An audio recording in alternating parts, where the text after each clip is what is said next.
Let me check. Yeah, people staying and discussing so.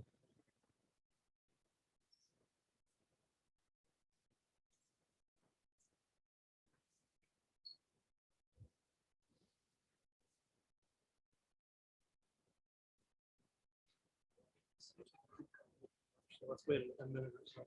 Okay, no problem.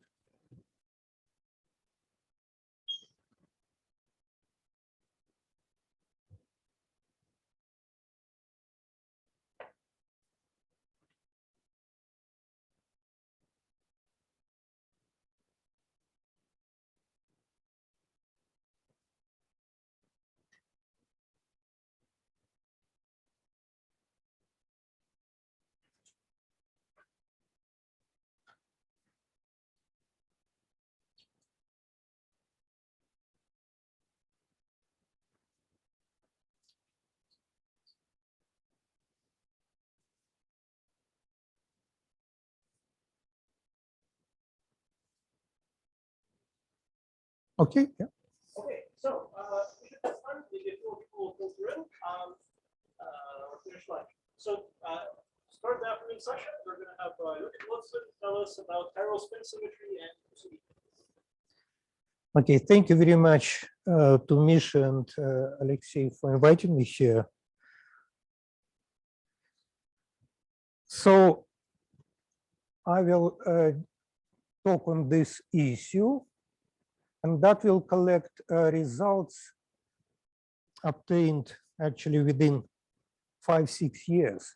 And first portion of results was reported here 6 years ago already, and there were a lot of hot discussions. Okay, so this is what people believed should be QCD phase diagram before Erich.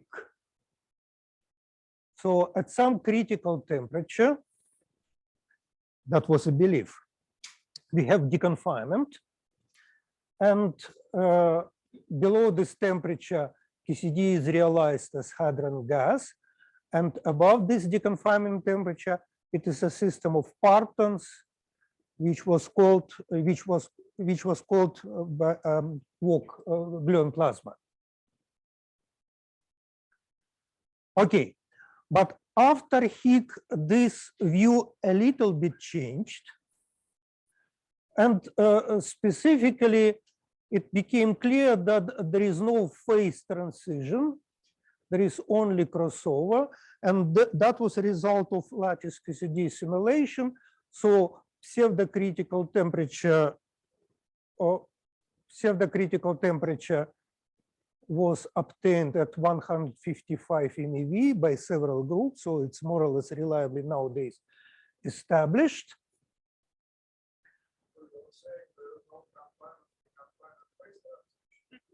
Not me, that was already opinion, yeah. So this is only crossover, smooth crossover from a confining regime to a deconfinement. Wait a second.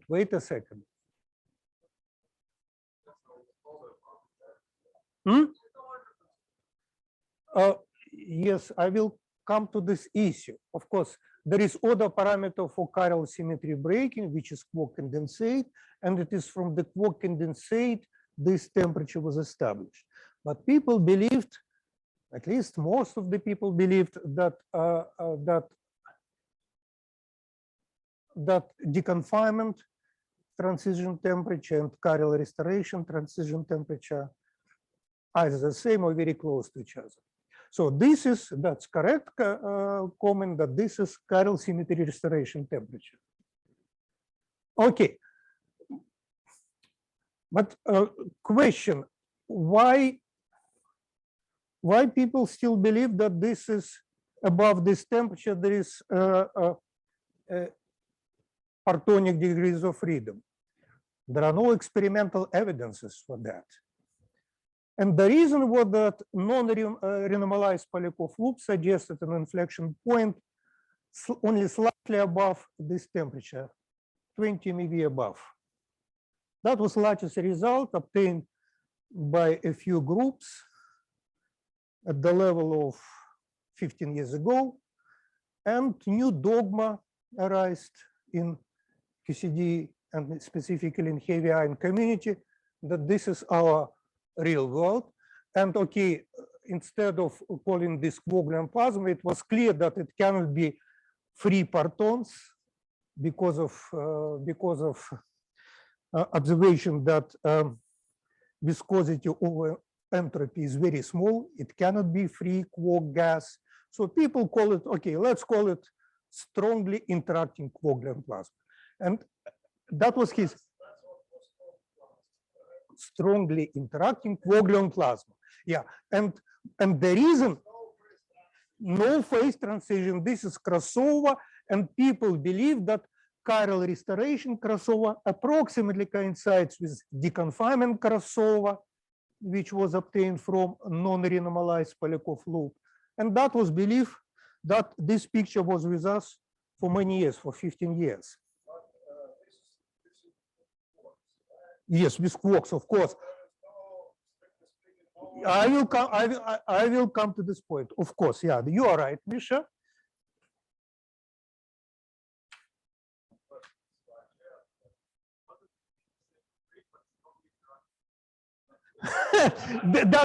that was people wondering. This is not my.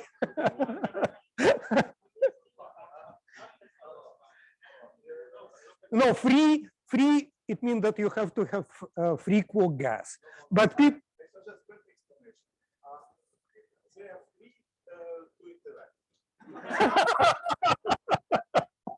Okay, you're laughing now, but where have you been 10 years ago? People, you see, 7 or 8 great scientists got different prizes for discovery of Vogelian plasma for the last 5 years.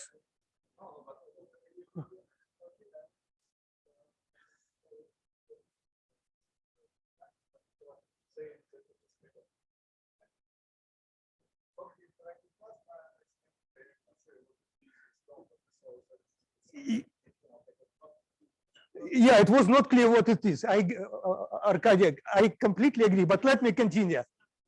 Yeah, let me continue. And Misha, now comment to your question. If you once I started my propaganda that it cannot be Vogelian plasma, people calculated so-called renormalized Polyakov loop, and this is a result from Brookhaven, from leading lattice group, and here you see results for renormalized Polyakov loop. Look, chiral restoration crossover is between 100 and 200 MeV. Do you see any crossover with respect to Polyakov loop in this region? Of course not, because the confinement Polyakov loop should change from 0 to 1. In perturbation theory, it should be 1. So what is obvious, there is no hint of deconfinement crossover at the same temperatures like a chiral restoration crossover. And even more, we see that inflection point of this Polyakov loop is roughly at 300 MeV. This is another puzzle for me. People publish this result and no water comment what it would mean. And people still continued propaganda that there is deconfinement above chiral restoration temperature, in spite of their own results.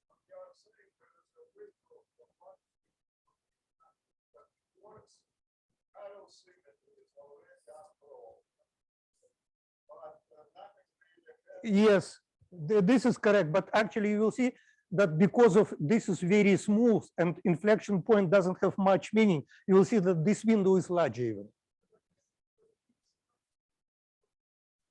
No, it's not. Wait, this. I will discuss this issue then. I will discuss this issue. Do not, yeah. The point is that indeed in a pure glue theory, there is first order phase transition at 300 MeV. You see, in pure glue theory, there is indeed first order phase transition, and it's very well established on the lattice, and temperature of this phase is 300 MeV. But I showed you that chiral restoration temperature is 150 MeV. What was motivation? Okay, that was brainwashing for people to believe that eventually with quarks it should be the same temperature. I don't know, but that was reality for many years. Standard on the lattice. On the lattice, it's standard procedure. You take observable, and from this physical observable.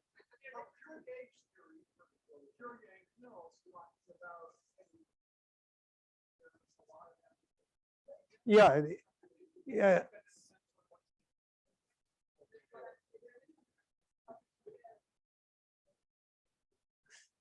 Okay, so this is, let me continue. This is short introduction. Other thing which brainwashed community to big extent, extraction from the Polyakov loop correlator of effective potential that people believe would be a potential between heavy static quarks. Actually, of course, it's model dependent extraction. There is no unique possibility to just extract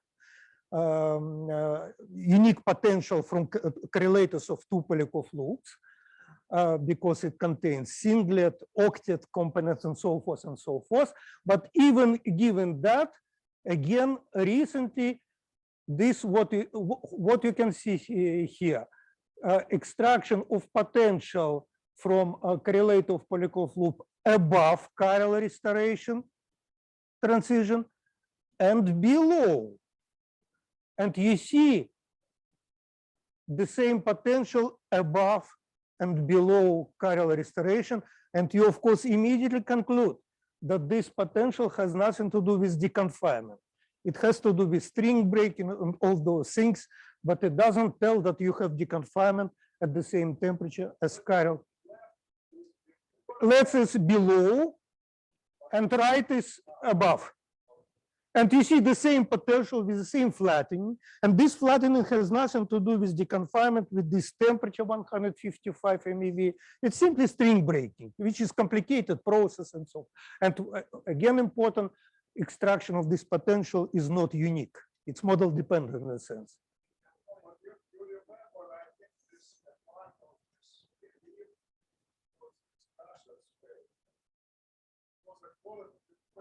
I know. I know.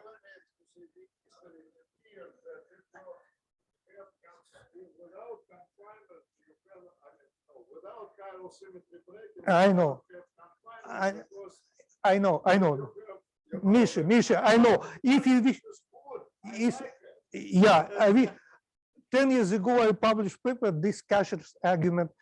Please do not confuse it with Banks-Kasher. Banks-Kasher relation, it's a kind of theorem.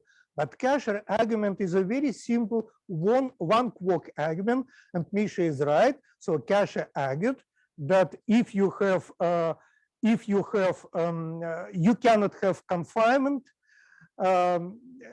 with quark which keeps its chirality, and at the same time you cannot provide angular momentum conservation. But that, for my answer is very simple. Why this argument is wrong? For one quark, it's correct. But wait, Misha, this is not subject of my talk. I simply comment your question. Okay, yeah, I can comment at the end if I have time. That this is simply incorrect argument. Okay, so next, that is introduction. It's not my view. It's this. Yes, yeah. Look, also some people believe that this flattening of the potential is a sign of Debye screening, but this is also wrong because by definition, Debye screening is a screening of the Coulomb potential. So instead of standard Coulomb potential, you have weak interaction. But do you see here any screening of Coulomb potential? Of course not. This is flattening of linear potential, so it has nothing to do with Debye screening. So given all this data, now we can pose question, and this is not my data. So what real physics do we have above this chiral restoration temperature? This question I want to answer. Okay, let me shortly discuss chiral spin symmetry, which I discussed here in 2016 at previous school, and we had a lot of hot discussions. But now all people agree, I hope, because it's straightforward mathematics here, nothing complicated. So this is Kala-Chach. Kala-Chach. So T is Kala generate. Kala-Chach has standard chiral symmetry, both U1 axial and flavored chiral symmetry. But it turns out that on top of this symmetry it has additional symmetry, which we call chiral spin symmetry, which with these three generators, since this is a unitary group, SU2 unitary, then obviously this Kala-Chach is invariant under this transformation. But please do not mix chiral-Chach with Dirac-Lagrangian. These are different story. Dirac-Lagrangian does not have this symmetry. No, this is Kala-Chach. Kala-Chach. Yes, precisely. It's flavor singlet. So it has nothing to do with flavor. This transformation rotates right and left Weil spinors. It mixes right and left Weil spinors. So in terms of Dirac spinors, this is generator. This is reducible four-dimensional representation. But if you construct a reducible, then it is precisely this transformation becomes precisely this transformation. So it rotates, it mixes right and left Weil spinors. Obviously, it's not a symmetry of Dirac equation. I discussed massless limit. So this is important. Okay, so this, and by the way, name is obvious. Since it mixes chirality, that's why chiral spin. Like isotopic spin. Chiral spin, because it mixes chiralities. No, it's not Lagrange. I said it's not a symmetry of the Dirac-Lagrangian, it's symmetry of the Kala-Chach. Kala. This is Kala, it's written, Misha. It's a symmetry Kala-Chach. You can extend the symmetry and obtain SU to NF symmetry, which is also, so you extend it with flavor symmetry, which also is symmetry of the Kala-Chach. And what is important issue that this SU2 NF symmetry contains chiral group of QCD as a subgroup. So this, it's trivial exercise. So this symmetry contains as a subgroup. What is also important, chiral spin symmetry has U1 axial symmetry as a subgroup. Okay, so what we can do, and this is trivial algebra. Everyone can check it. So what we can do, the Kala-Chach and electric interaction in QCD has a larger symmetry than symmetry of the QCD Lagrangian at the whole. Why I say about electric interaction? Because electric interaction is defined via Kala-Chach. It's by definition. Magnetic interaction is defined via current. Current doesn't have this symmetry. So what we see, electric interaction has this symmetry, magnetic interaction and free Dirac-Lagrangian, they do not have this symmetry. I don't understand the word. How do you Kala-Chach? You have to speak very loudly because color is not chiral. Yeah, I said color, it's written. Kala-Chach is flavor sweet. Yes. And you want to make it not sweet. No, I never made. You see, this is definition of Kala-Chach, but you can perform also. TA is Kala generated. It's a Kala Gelman matrix.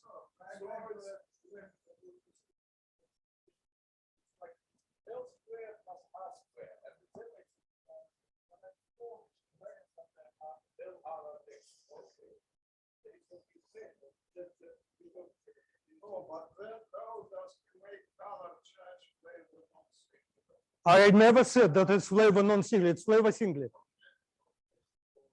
Okay, so, but once again, physics is contained in the following statement that electric interaction is defined via Kala-Chach. Magnetic interaction is defined via current. So current, magnetic interaction and current, they do not have the symmetry. They have only standard chiral symmetry.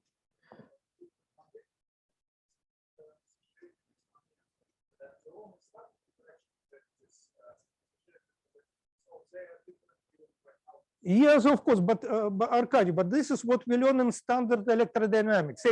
So electric field is defined via charge, magnetic field is defined via current. That's all.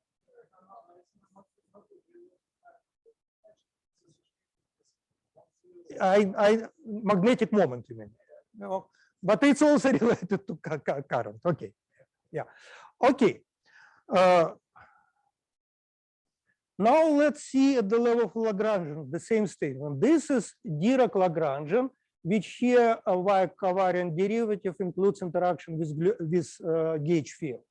So this is time component, and this is spatial component. And the time component is precisely invariant with respect to those transformations which I showed. Spatial component is not invariant. It breaks those symmetries. And again, it's exact mathematical statement. So, and this is important. This is important. So what we conclude, that symmetry of electric part of QCD, and not only QCD, any gauge series that interacts with fundamental fermions, is larger than symmetry of the Dirac-Lagrangian. It's not only for QCD, it's for any. Hmm?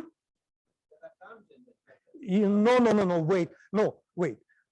Matters is what, remember, if your Hamiltonian consists of two parts, one part has some symmetry, another part breaks symmetry. Wait, I understood your question, I try to answer.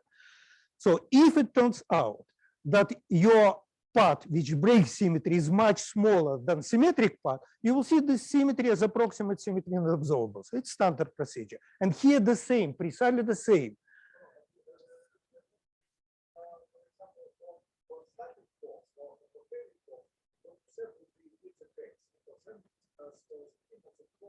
No, it's not static. It's just opposite. It's massless quarks.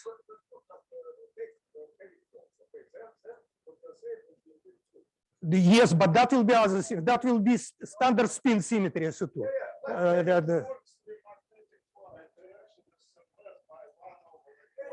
Yeah. Okay. So, yes, exactly. This is relativistic symmetry, and this is related with massless quarks. But if you have instead infinitely heavy quarks, this chiral spin symmetry reduces to standard spin symmetry. Standard, yeah. Okay. So what is awesome? So once again, for massless quarks, symmetry of electric part of QCD is larger than chiral symmetry of the QCD at the whole. What is also important, that chemical potential term is also manifestly singlet with respect to this transformation. So chemical potential term, that will be important for phase diagram, which I will show, also invariant with respect to this transformation. Okay, this is algebra. And now let me show shortly with what that story began. So we made on a lattice, we want to understand origin of hadron mass, and we made the following experiment. By hand, on the lattice, we truncated near zero modes of the Dirac operator. Quark condensate, as you know, is related to the density of the near zero mode.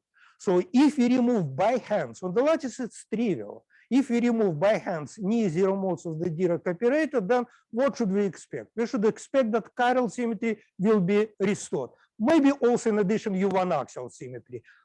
For example, in instanton model, both symmetries are breaking by the same 't determinant. But it was our very big surprise that we observed a larger symmetry than we expected. We observed not only chiral symmetry, flavor chiral symmetry and U1 axial, but we observed much larger symmetry. What is shown here, number of the near zero modes removed, and these are masses extracted by standard lattice QCD technique. So what you see that all these vector mesons, spin one mesons, they get degenerate, and that was precisely the point from where all this study began. And we had 6 years ago, we had a lot of discussion about this result. What would it mean? Yeah, but here larger, but here larger, of course, rho and A1, they get degenerate, but look, here degeneracy pattern is larger. And precisely from this degeneracy pattern, those symmetries group were reconstructed analytically. You know quantum numbers of all these operators, you can reconstruct. Okay, but what you conclude? Now we know that this symmetry is a symmetry of electric interaction, which means that magnetic interaction in real QCD at 0 temperature, this is 0 temperature, is located mostly in near zero modes. Whether these are instantons or something else, I cannot claim, but magnetic interaction is located mostly in the near zero modes. Once we remove near zero modes, only electric interaction is still there. That's why we obtain this symmetry. But then you also conclude that confinement and chiral symmetry breaking are not directly correlated. They might be interrelated somehow, but they are not directly correlated. We restore chiral symmetry, obviously, and we obtain still confining theory with electric interaction because no. Hadrons are heavy, not massless. Massless quarks. This is precisely, Misha, forget about it. Wait. Let's discuss it after that. We already discussed a lot with you this issue. These are data, experimental data. Be open, open-minded. So the point is that we remove near zero modes, we restored chiral symmetry, but still we have electric interaction between quarks. Why cannot claim it? Because we have this symmetry, and it is symmetry of electric interaction in QCD. Okay. This is when we remove some number of modes, we open the gap. So this is the corresponding width of the gap. So this is important. It's 0 temperature. So first conclusion, confinement and chiral symmetry breaking in QCD are not directly related. But then, given these results, okay, I speculated that we should observe the same at high temperature QCD above chiral symmetry restoration. What means that how we restore chiral symmetry at high temperature? We kill, temperature kills near zero modes, but still, according to this result, there should be still electric interaction between quarks. There should be a kind of confinement and yeah, no, not the sense. No. In this, not in the sense of area law. Yeah, not in the sense of area law. Area law is with infinitely heavy quarks. Okay, yeah.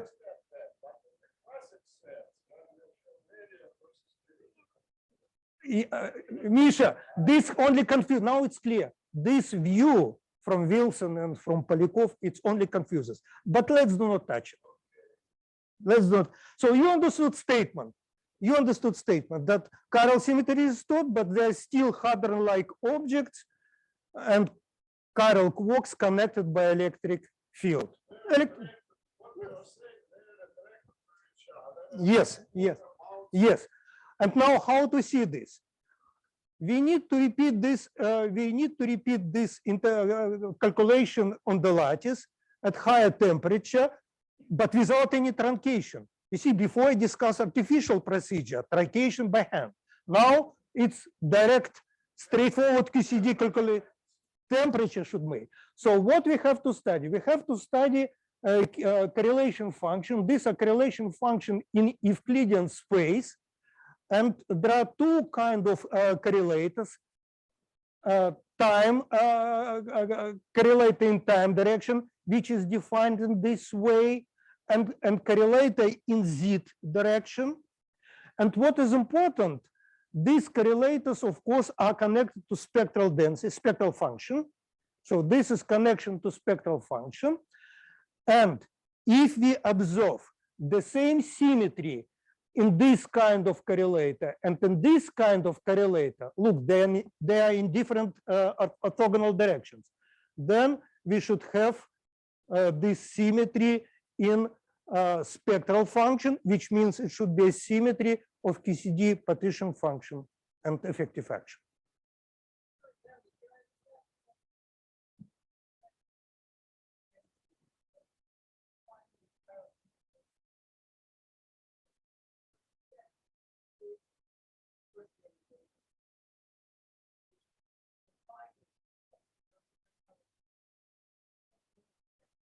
No, no, no, no, no, no, no, no, no, no, no, no, no, no. This is Tim. We can discuss. No, this is incorrect statement.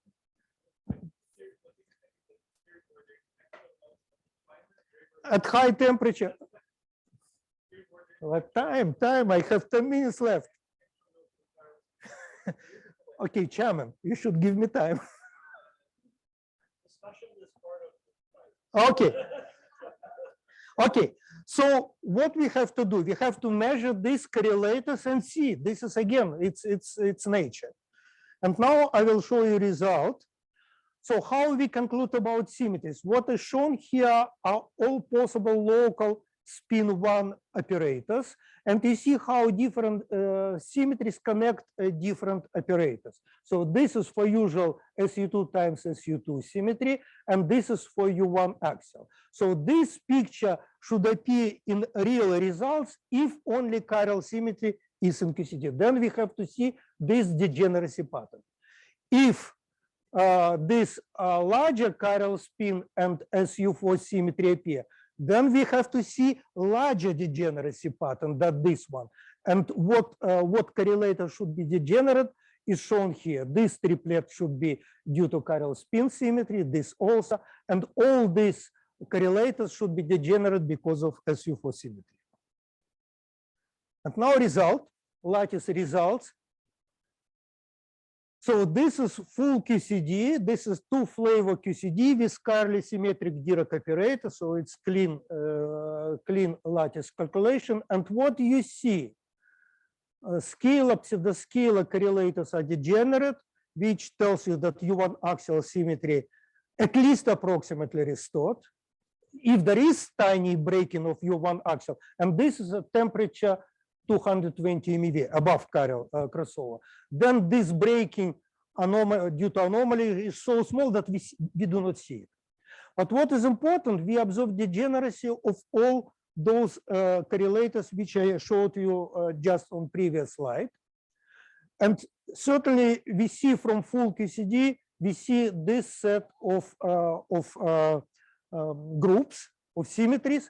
And now you compare, this is plasma, quark-gluon plasma, free quark gas. You can calculate the same correlators with free quarks, and you see completely qualitatively different picture. You observe for free quarks, of course, chiral symmetries. So scalar, pseudoscalar degenerate, this is U1. A1 is degenerate with this row, this is chiral SU2 times SU2, and B1 is degenerate with another row, this is also chiral SU2 times SU2. And what is important, this is quark-gluon plasma. These two patterns of correlators are qualitatively different. Okay, but this is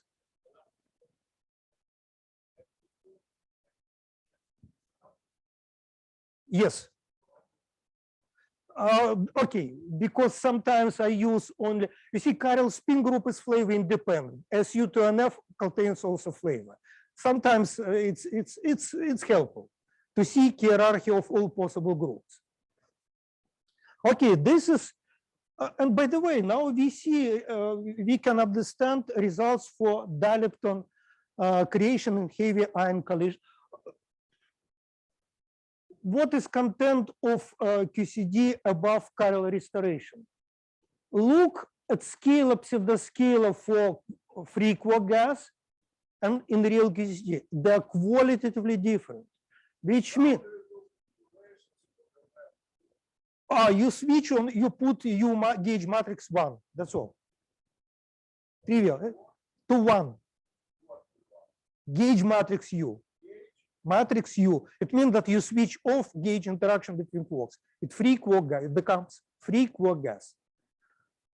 So free fermion theory, exactly. Yeah.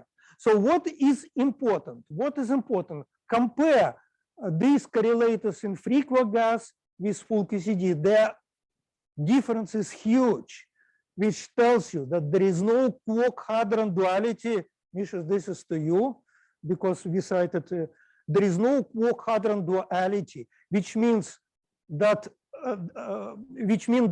there must be, of course, we cannot extract spectral density because it's ill-defined procedure. From this, we cannot go from Euclidean to Minkowski. For that, you need quantum computer. With this, we can. But since we see so huge difference, we can immediately safely conclude there is no quark-hadron duality for scalar and pseudoscalar, and QCD above chiral restoration should consist mostly of scalar and pseudoscalar mesons.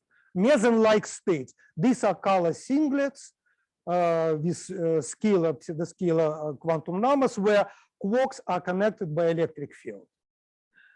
If you look at other, you also see some different. But what is very interesting, if you compare specifically raw correlator for non-interacting quarks with full QCD, you see the difference, black and black, compare. Difference is not large.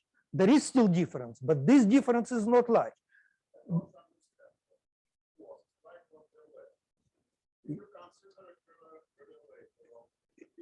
Yeah, this is result.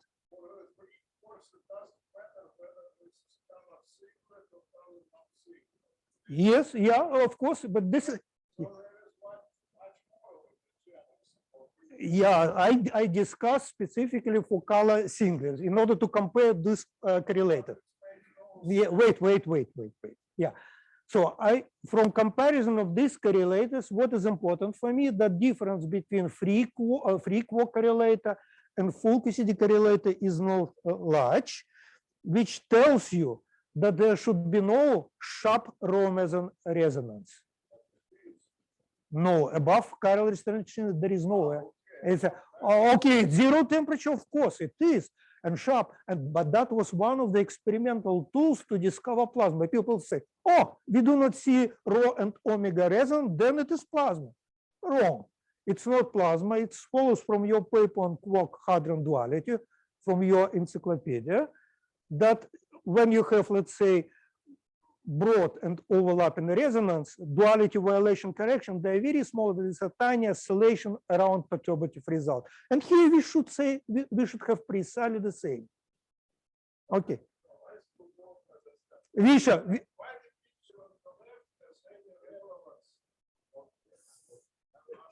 we will continue discussion. Okay, these are spatial correlators, and again, complete set of all operators, and again you see obvious multiplets of those groups, and we can conclude that those symmetries persist approximately, roughly, up to temperature 500 MeV. So here they disappear, here there are multiplets, there are multiplets, but here it disappears. Which means that both above, yes, above. Okay, now picture. So what we have from these correlators. So below chiral restoration temperature, we have hadron gas. Above, we have color singlet states with chiral quarks that are connected by electric field. It was named stringy fluid. Whether it is real string or not, I don't know. It's an interesting question for all people here. I don't know. And above this temperature, this symmetry disappears. So here we have still electric confinement in the sense that quarks are connected by electric field. But above, this symmetry disappears, and which means that we go eventually to quark-gluon plasma. So these are three regimes which we can conclude from correlation functions. Well, Misha, in discussion part, I will explain to you in discussion part, because I still now question: do we have that was symmetry? Do we have alternative arguments that indeed what we have in this above chiral restoration, it's not plasma, it's something else? The answer: yes, we do. And that appeared in a recent paper written by this gentleman. So I remind you that QCD partition function can be written either via Hamiltonian, which provides translation in time direction, or via, so this Hamiltonian depends on coordinates x, y, z, or it can be written via Hamiltonian, written in terms time x, y, that provides translation along z direction. These are two equivalent representations of the same partition function. But in Euclidean, yes, in Euclidean. Yes, precisely. But this is important. The point is, we cannot measure spectrum of this usual Hamiltonian, but we can measure spectrum of this Hamiltonian that provides translation in z directions. And it's this this partition function is related to so-called screening masses. And what is important, screening masses can be calculated on the lattice for z direction. So we have non-perturbative results for screening lattice, QCD results, and we can calculate the screening masses using hard thermal loop resummations. Let's call it, it's not perturbation theory, but it's still okay. It's in this case, we have Partonic degrees of freedom. So what is the result, recent result? If you go to very large temperature, you see expansion in coupling constant for screening masses in two different channels. And this is a lattice result. From lattice, you can extract all these coefficients. The whole temperature dependence is only in coupling constant. And these are pure numbers. And this number coincides with so-called electric hard thermal loop resummation, which is known analytically, it's coincide. These are not yet, these coefficients are not yet calculated analytically. But so this is what extracted from the lattice. And now you see lattice result. Non-perturbative result for screening masses for scalar, pseudoscalar, which is here, and for vector axial vector, which is here. So what you see, at temperatures above 1 GeV, you go to flat regime. And flat regime indeed coincides with previous slide. We have, because in that case, time temperature is only through logarithmic dependence of coupling, weak logarithmic dependence of coupling constant. But here you have steep increase. And of course, it can be described by perturbation theory, which I showed you in previous. So this works at temperatures above 1 GeV. But below, it doesn't work. It's obviously, it doesn't work for scalar, pseudoscalar. It also doesn't work for vector. And this is a leading correction from perturbative hard thermal loop. So eventually, here data goes here, and somewhere at very high temperature should go to 2 pi t. Okay, so what we see that at temperatures below half GeV, there is no hint of Partonic degrees of freedom. There is no quark-hadron duality at all. Quark-hadron duality exists only at very large temperature. And this is completely independent confirmation of previous results, not based on symmetries. And also follows that a QCD partition function cannot, at a temperature below half GeV, cannot be described in terms of partons. It's impossible. Okay. Screen mass, this is asymptotic of spatial correlator.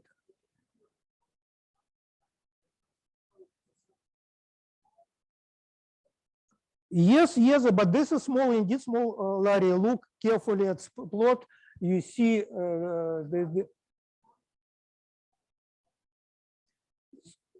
so this is a leading perturbative correction, which is very well known. Leading result is 2 pi t. No, not 0. Leading result is 2 pi t. Okay. We can also discuss later. Larry. We can discuss it together later. Okay. Okay, so this obviously, let me summarize. So at temperature below half GeV, obviously there is no hint of Partonic dynamics.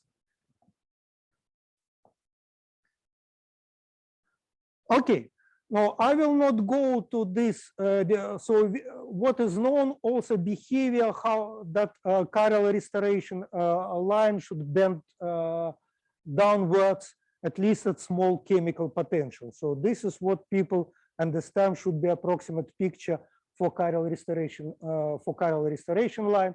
At similar picture, similar expansion can be established for screening masses, and then this picture hints that also it should bend downwards. But of course, we don't know since second derivative is not known here whether bending down here is like in this case or stronger. If they're similar, then we have to have this chiral spin symmetric band. If bending down of these screening masses is much larger, then probably we should have picture like this. So these are two alternatives. And at the moment, there is no way to constrain from the lattice. From the lattice, we know constrainment only at small chemical potential. So these are two possible scenarios. What should be?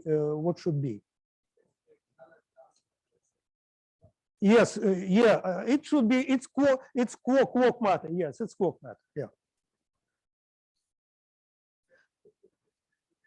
Okay. I will. So now the question arises: how should? Okay. But then you see, okay, this is stringy fluid. One sentence. I will not go. And here we have how can we have this kind of symmetry in baryonic rich region? And the answer, yes, we can have. This is so-called parity doubling Lagrangian. It turns out, which turns out to have precisely the same chiral spin symmetry. Okay, so let me finish this presentation with these two possibilities, which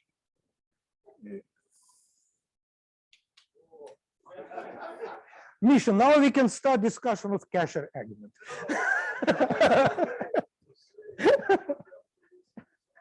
Okay, thank you very much. So this is established that we're all very strongly interacting and viscosity is very low. But in view of the time, we should move on to Erich's talk, and we should discuss more with Yuya during the coffee break. okay. So be free to interact. Do I need this? This is for people on Zoom.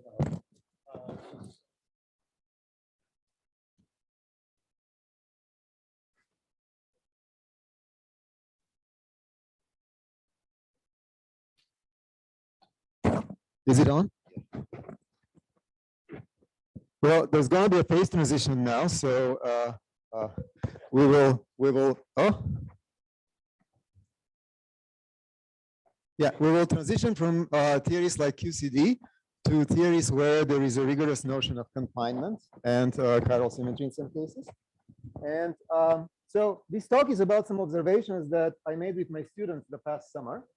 And it sounds kind of fancy, but not that fancy. So the talk is about some symmetries, and in particular, zero-form symmetries, ordinary symmetries, the ones we study when we study QFT, symmetries that act on local fields, and one-form symmetries, which are symmetries acting on extended operators, such as Wilson loops. Of course, very well familiar symmetry is center symmetry.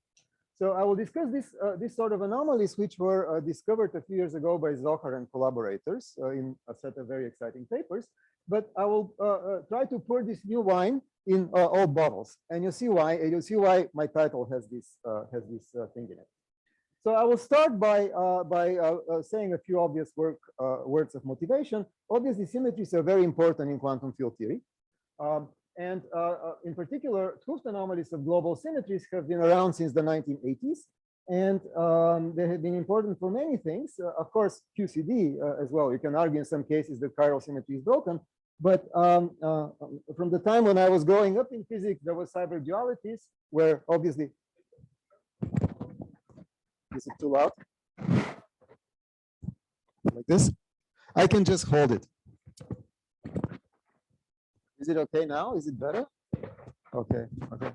So cyber dualities, obviously, 't Hooft anomalies were very important. Before that, people were trying to build prion models of elementary particles. And it's very exciting to me, at least, having grown up with 't Hooft anomalies, that there were things that were not noticed before. And these were these new developments, which in particular involve higher form and discrete symmetries by Gayotto, Kapustin, Komargotsky, and Seiberg. And I will call this reference collectively GKKS plus, where the plus stands for all the hundreds of papers, which I will not refer to. Okay. So, right, in particular, I will just focus on one aspect of these new symmetries, the mixed anomaly between 0 form and 1 form symmetries. So very concretely, let me state what theories I will consider. I will consider a sort of cousin of QCD, or as I was just looking at Smilga's book for some reason, he called this fairy QCD. So first of all, I'll get rid of the quarks, and I will introduce a theta term. And I will consider 2 points in the phase diagram of that theory. I will consider pure Yang-Mills theory with any gauge group at theta equals 0 or pi. And the reason is that this theory has a global symmetry, which is not present at other values of theta, which is parity. So parity is a symmetry only at theta equals 0 and theta equal pi. And just a reminder that the parity at 0 is just a normal parity transformation. The parity transformation at theta equal pi involves a shift of the theta angle by 2 pi. And because I will, as it will become clear, I will discuss everything in a Hilbert space language, there are corresponding operators. So P0 is parity operator is 0, P pi is parity operator at theta equal pi, and V2 pi is an operator that shifts the theta angle by 2 pi. Okay. So, so that's one theory I will consider, and the corresponding 0 form symmetry is parity. The other kind of theory is like QCD, except that the quarks are in the adjoint representation. So again, I will consider super Yang-Mills or any theory with adjoint massless Balanced fermions with any gauge group. And in any such theory, there could be a continuous chiral symmetry, but there is always a discrete anomaly-free chiral symmetry, which is written here, where C2 is the dual Coxeter number. Not that important. Mostly I will discuss SUN, where there is a anomalous U1 symmetry of these NF massless Balanced fermions, which is broken by the anomaly to Z2 and Fn, where n is the number of colors and F is the number of layers. And we know that we can define a conserved but non-gauge invariant axial charge, which for historical reasons I call J5, because this is called, yes. Oh man, okay. I will, I can define it very carefully, okay? I will say a few words, okay? But it's coming, okay? So I will say what it acts for. It's okay. Wonderful. So, we can define in these theories with adjoint Balanced fermions conserved but gauge non-invariant axial current is gauge non-invariance because its conservation demand adding these Chern-Simon terms on the other side. But if I exponentiate this to write a symmetry operator, a unitary operator, for general values of the parameters, of course, this is not gauge invariant.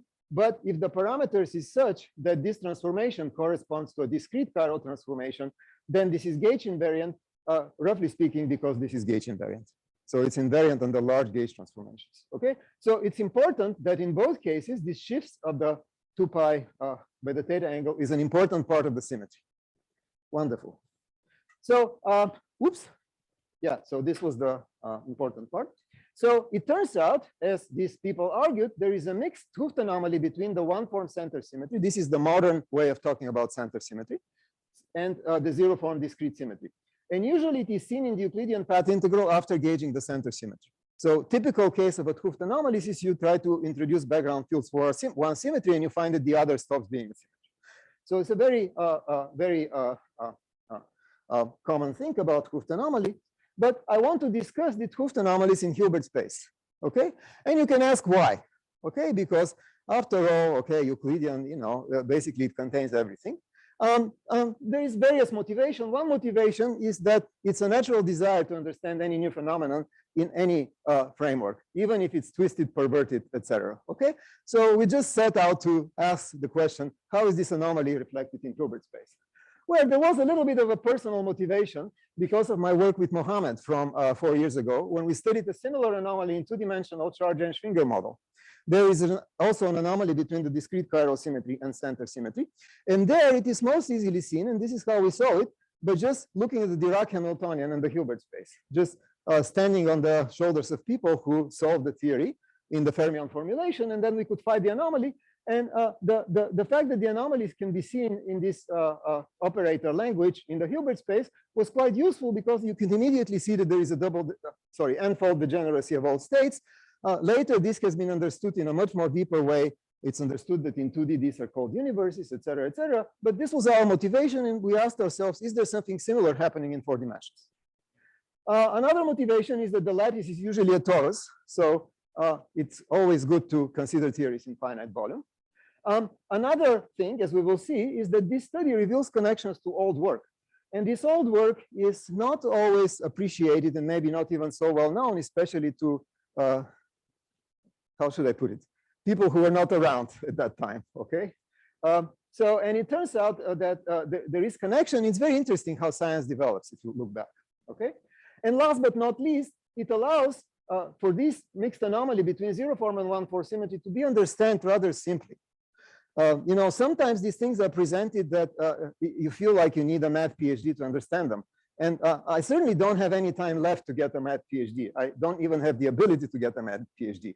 So for many people, it's useful to have some understanding that does not involve things like this Pontryagin squared of the 2-form field that gauges the 1-form center symmetry, okay? I looked at Pontryagin squared in a book of algebraic topology. It's somewhere towards the second half of the book, okay? And the book is 600 pages. There is no way that I can understand that, and moreover, understand the connection, okay? So it's good to have simple understanding, okay?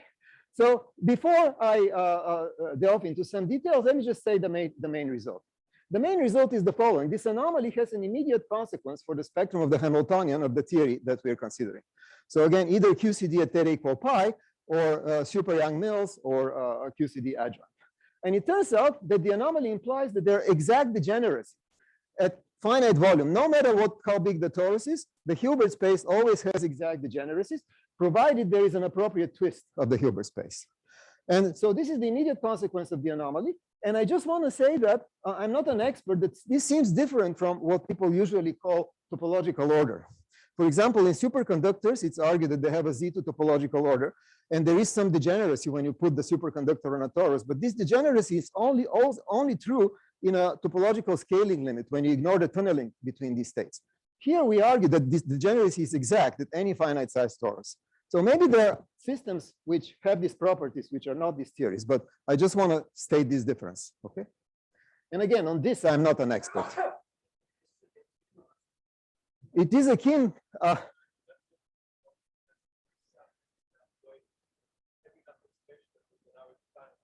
Yeah.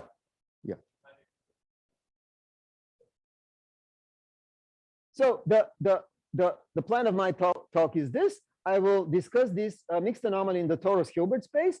And the old models from the titles are the studies from the 1980s of the so-called femto universe, studying the gauge theory on T3 with twists. The new one, of course, is the anomalies interpretation. I will discuss the consequence on the Hilbert space and talk about this exact degeneracy. And finally, I want to spend most of the time talking about the implications of this result on infinite volume physics, semi-classics, and the connection to the Euclidean discussions. I will skip all the derivations, in particular, the precise discussion of what the Hilbert space is. I will say something, but please, okay, there is a very nice paper. It's very nicely explained. You can read it, okay? It's not rocket science. It doesn't require the Pontryagin square, okay? It's very easy. So this is my plan. And so the framework is as follows. I will discuss gauge theory in the A0 equals 0 gauge on a torus. Okay, it's a very natural thing to do, except that I will impose a certain boundary conditions on the gauge fields. So the Hilbert space is the Hilbert space of wave functionals, okay? These are functionals of the gauge fields which obey certain boundary conditions. And in addition, one imposes Gauss's law. So that defines the Hilbert space, okay? And I will unfortunately have to skip many details. So this is the torus, and the gauge field on the left and the gauge field on the right will be taken to be related by a constant SUN. I will discuss SUN in the example matrix, which I call gamma 1. The front and the back, they're related by some matrix gamma 2, and the bottom and the top are related by some matrix gamma 3. These gamma 1, gamma 2, gamma 3 are known as twist matrices, and I will work in the so-called constant twist gauge. For those who are more mathematically sophisticated, these are some transition functions on some bundle, on the torus, in some gauge, blah, blah, blah. There is no way that I can discuss that, okay? Most importantly, these matrices obey consistency conditions, which say that it really means that the gauge field on the corners of the torus, if you obtain this field from this field, it has to be the same. So these matrices obey some consistency conditions, and they don't commute with each other, the matrices in two directions. They commute up to Zn phases, which are parameterized by an antisymmetric tensor n, which takes which is integer mod n, and so this n will be taken to be non-zero. Absolutely. So let me just give you some intuition of what this is. An example which is very useful to consider is where only gamma 1 and gamma 2 don't commute. So there is the boundary conditions in the 1-2 plane are given by some matrices like this. Gamma 3 will be taken to be trivial. And this is known as a true flux stretching in the third direction. There are various ways to discuss this. Probably the most natural one is to use the lattice. In the lattice, what this means is that, so this is a T3 part of the Euclidean lattice, which is T4. You take all plaquettes in the lattice action, and you multiply all the plaquettes on a center vortex, which is stretching in the 0-3 plane. So you can think of this as a vortex in the 1-2 plane. So these are plaquettes which are on top of each other, and you can include a Zn phase on all of them. And this also stretches in the 0 plane, which is not shown. Okay, so this is equivalent to imposing such a twist boundary condition in the continuum. In the modern framework of Kapustin and Seiberg, who introduced this two-form Zn gauge background, what this means is that in any 1-2 plane, there is a Zn, unit Zn flux of the integral of this two-form field that gauges the one-form symmetry. And this integral is the same for any plane which can be continuously deformed to this one. And so you can think of this as a 2 flux without the 2 loop. Okay. So this is the picture. This is the connection to the old things. So my Hilbert space is the Hilbert space of wave functionals, where A obeys these twisted boundary conditions. This is known as a vector M background. Here, the vector points in the 3 direction. And the modern interpretation is that I'm considering the gauge theory in a fixed background, gauging the one-form center symmetry. Okay, in space, of course.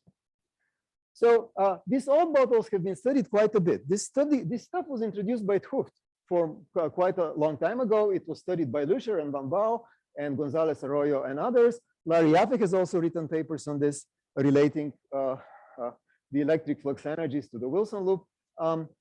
In any case, Witten used it for studying trace -1 to the F. Okay, but this is my framework. I introduced twisted boundary conditions on these 3 torus.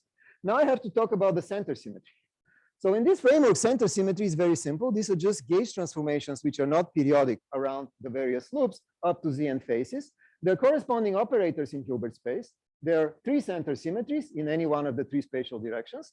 And those operators, the only gauge invariant operators they act on are winding Wilson loops. In particular, center symmetry in the L direction only acts on the Wilson loop winding in the L direction by a Zn phase. These operators commute with the Hamiltonian, and they generate this one-form symmetry. And of course, they're Zn operators, so their eigenvalues are nth roots of unities. The eigenvectors of the Hamiltonian, because these commute with the Hamiltonian, are also labeled by the eigenvalues of T, because the operators commute. So all states in the spectrum can be labeled by their electric flux values. And the reason for that name is that you can change the value of E by multiplying a state by a Wilson loop, which is winding in that direction. And that will change the eigenvalue of T.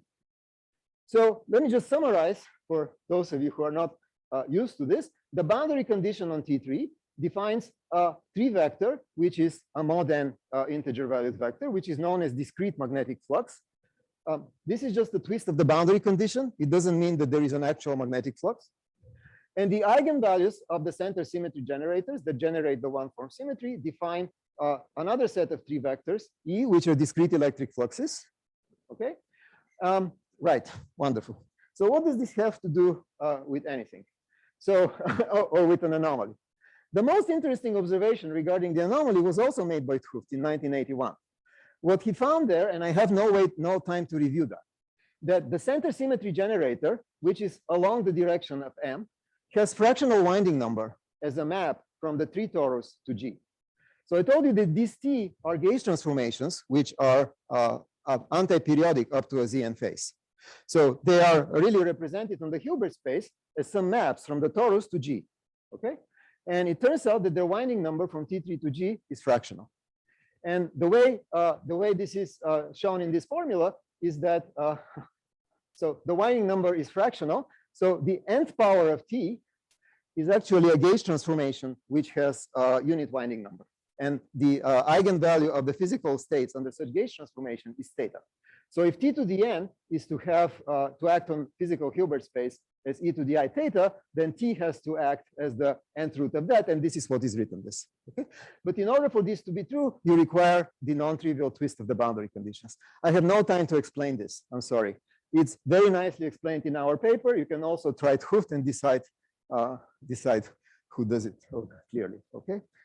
In any case, so this is the part that I will not explain in detail, but a consequence of that fact that these center symmetry generators in the direction of M have fractional winding number is that these operators fail to commute with the operator that generates 2 pi twists of the theta angle.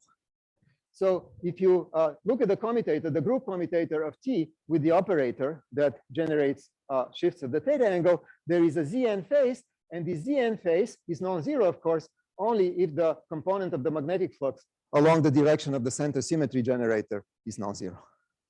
This relation appears in Van Baal's thesis in 1984, chapter 3. It is the one unpublished chapter of his thesis. This relation is behind the mixed anomaly between center symmetry and the zero-form symmetries in Yang-Mills theory. It's very interesting. So my students and I were studying this thesis for some reason on Zoom last year. And when we saw this, we screamed. We said, this is the anomaly.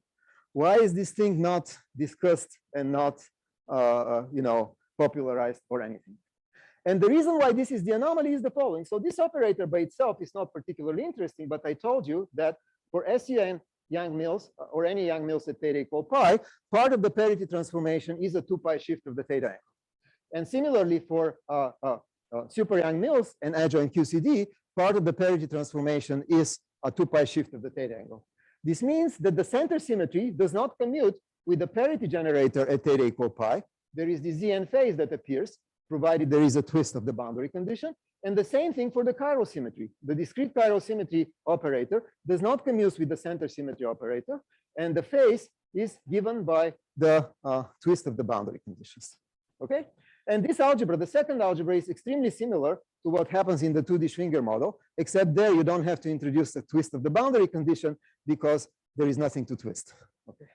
So this is the anomaly. So the old bottles are all these interesting studies, and the new wine is the anomaly. So for the rest of the talk, I will just spend discussing the implications. Whew. How am I doing on time? Okay, so this was the introduction. So what do we have? I will consider mostly SUN Yang-Mills at theta equal pi. So we are on a 3 torus, and we have a twist in the magnetic Hooft flux in the third direction. And the algebra that I just showed you says that the center symmetry along the magnetic flux, so the center symmetry in the third direction, does not commute with parity. Rather, there is this Zn phase. So the algebra this is the algebra of center symmetry and parity at theta equal pi. This is the algebra of center symmetry at parity at theta equals 0. So this algebra is just known as the dihedral algebra of 2 n elements. And what happens is that going from theta equals 0 to theta equal pi deforms this algebra by including this Zn phase. So in here, it just means that center symmetry reverses, this just means that at theta equals 0, parity reverses the sign of the electric flux. That's all it does, okay? Which is how you expect parity to act.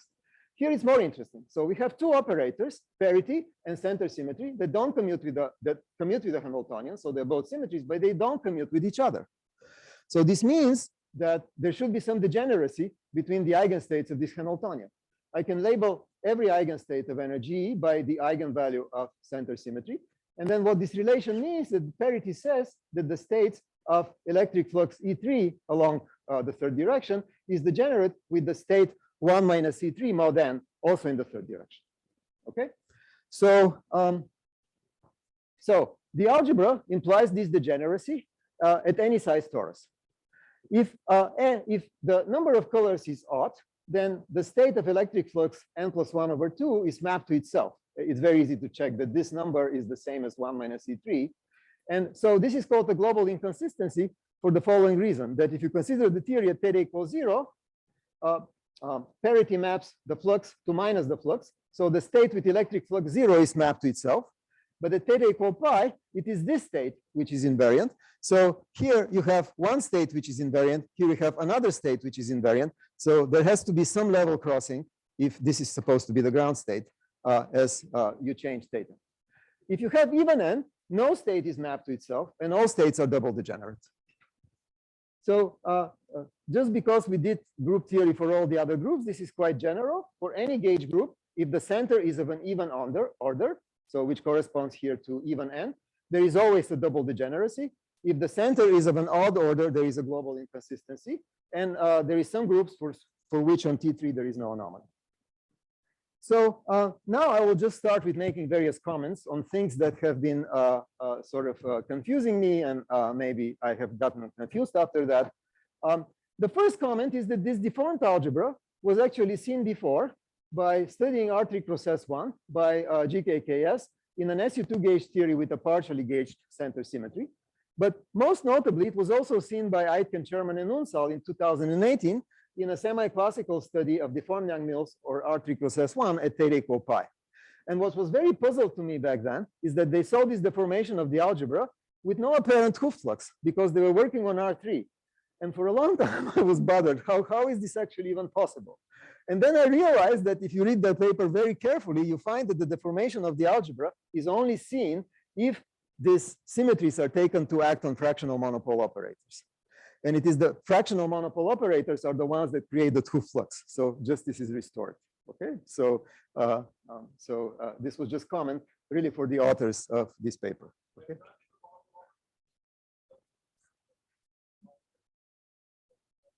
They are not normally pleasant. Not normally pleasant. So these generate Hooft fluxes. They are in the weight lattice. Yeah, they are in the weight lattice. Okay, yeah, not in the root, the root lattice. So this was the answer to this confusion. So the next thing is not a confusion, but a comment. Van Baal studied the spectrum of Yang-Mills theory in a torus in the context of the Femto universe. So if you take all the sizes of the torus smaller than lambda QCD, you can study the lowest lying states and impose a twist. You can study the lowest lying states of the theory. So there is a bunch of lowest lying states, which are electric fluxes, which are degenerate. There's for SU6, there are 6 of them, which are degenerate to all orders of perturbation theory. But fractional instantons on T3 cross R lift the degeneracy. And this formula, okay, there is a history where this formula appears. Okay, he has the plot in his thesis. The formula appears in some later paper, but to do the plot, he knew the formula. Okay, that's pretty clear. Okay. Sorry? Yeah, no, it is with the twist. It is with the twist. It is with the twist. To derive this formula, this cannot be 0. Okay, I just put it here. It's 1. Just think of it as 1. Oh, yeah, because there is 0 modes. Yeah. The twist is very good because it lifts the continuous degeneracy. Yeah. So what he found is that the 6 fluxes are split. And here is the unique ground state at theta equals 0, which is E equals 0. And at theta equal pi, the fluxes with E equals 0 and E equal 1 are degenerate. And all the other ones are doubly degenerate. So this is for SU6. So let's say that this picture appears in his thesis. Okay. So this is one comment. Another comment is this. But there is another theory where one can do semi-classical calculation, known as deformed Yang-Mills, invented in 2008 by Unsal and Jaffe. I have no time to describe what it is. It should be well known by now. So it's Yang-Mills theory on R3 cross S1, cross S1, where the size of the circle is much smaller than, let's say, the inverse strong coupling scale of the theory. And they derive, lo and behold, exactly the same formula, except the quantity calculated is the vacuum energy of the theory as a function of theta. And K is some parameter. Okay. So in this case, this is due to tunneling of monopole instantons on R3 cross S1. In this case, this is due to tunneling of fractional instantons on T3 cross R. So those are objects which are not known analytically, but are known that it's known that they exist. And the question is this accident or not? Okay. And I believe it is not an accident. And I will give a very brief argument. So to argue that it's not an accident, you can do the following thing. You can follow Unsal, who 2 years ago suggested to look at deformed Yang-Mills not on R3 cross S1, but on R times T2 cross S1, where the T2 is very large. It could be Hubble size or something. And you put a magnetic flux through the T2. So the magnetic flux is our M3, which is along the U1. And now I can vary the size of the T2 from being very large, Hubble scale, in which case I should obtain deformed Yang-Mills, because if you take it to be Hubble scale, it shouldn't matter possibly what boundary condition you impose. Or you can take the T2 to be very small and get rid of the deformation. And in this case, you obtain the FEM2 universe.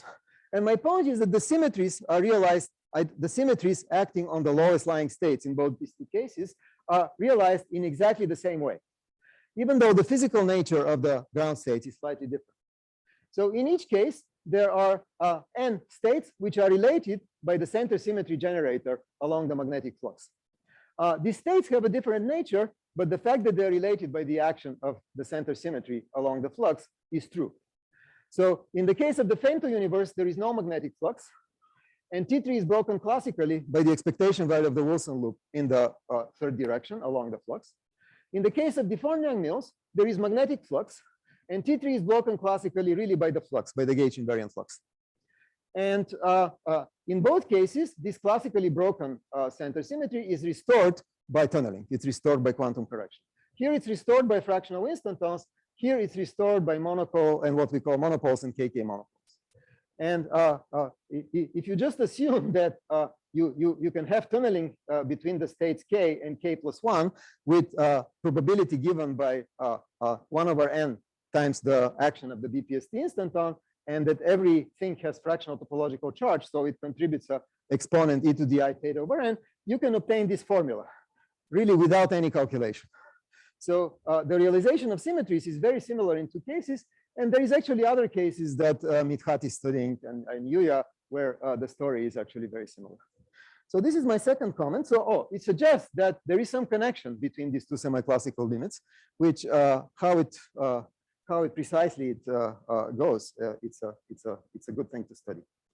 So another thing which is slightly unusual is this exact degeneracy at finite volume. So this is hard to address explicitly, but again, this example helps us quite a bit. In 2012, Unsal showed that if you take SU2 at theta equal pi, the long distance physics on R3 cross S1 is described by means of a single real, compact real scalar. And this field has two vacua, which correspond to the spontaneous breaking of parity. And because the field is compact, the potential looks like this. And there is two kinds of domain walls between these two vacua. You can go from 0 to pi, or you can go from 2 pi to 0. And those two domain walls are not equivalent. They're different. Somehow there is some story about how confinement occurs, but that's not so important for us. And the point is that if you put the theory in finite volume, in general, you expect that the degeneracy between these two parity broken states will be lifted because there is tunneling between these two vacua. So you can have a process where you start with a sigma equal 0 vacuum. You take this blue domain wall. So you generate a bubble of the new vacuum. It expands, and then you get to this vacuum. So there is some mixing. Or you can start with a 2 pi vacuum and nucleate a bubble. But now this bubble is separated from the pi vacuum by the other domain wall. And in general, the sum of those two amplitudes doesn't vanish. But lo and behold, if you introduce the twist of the boundary condition, there is this crucial phase factor that occurs.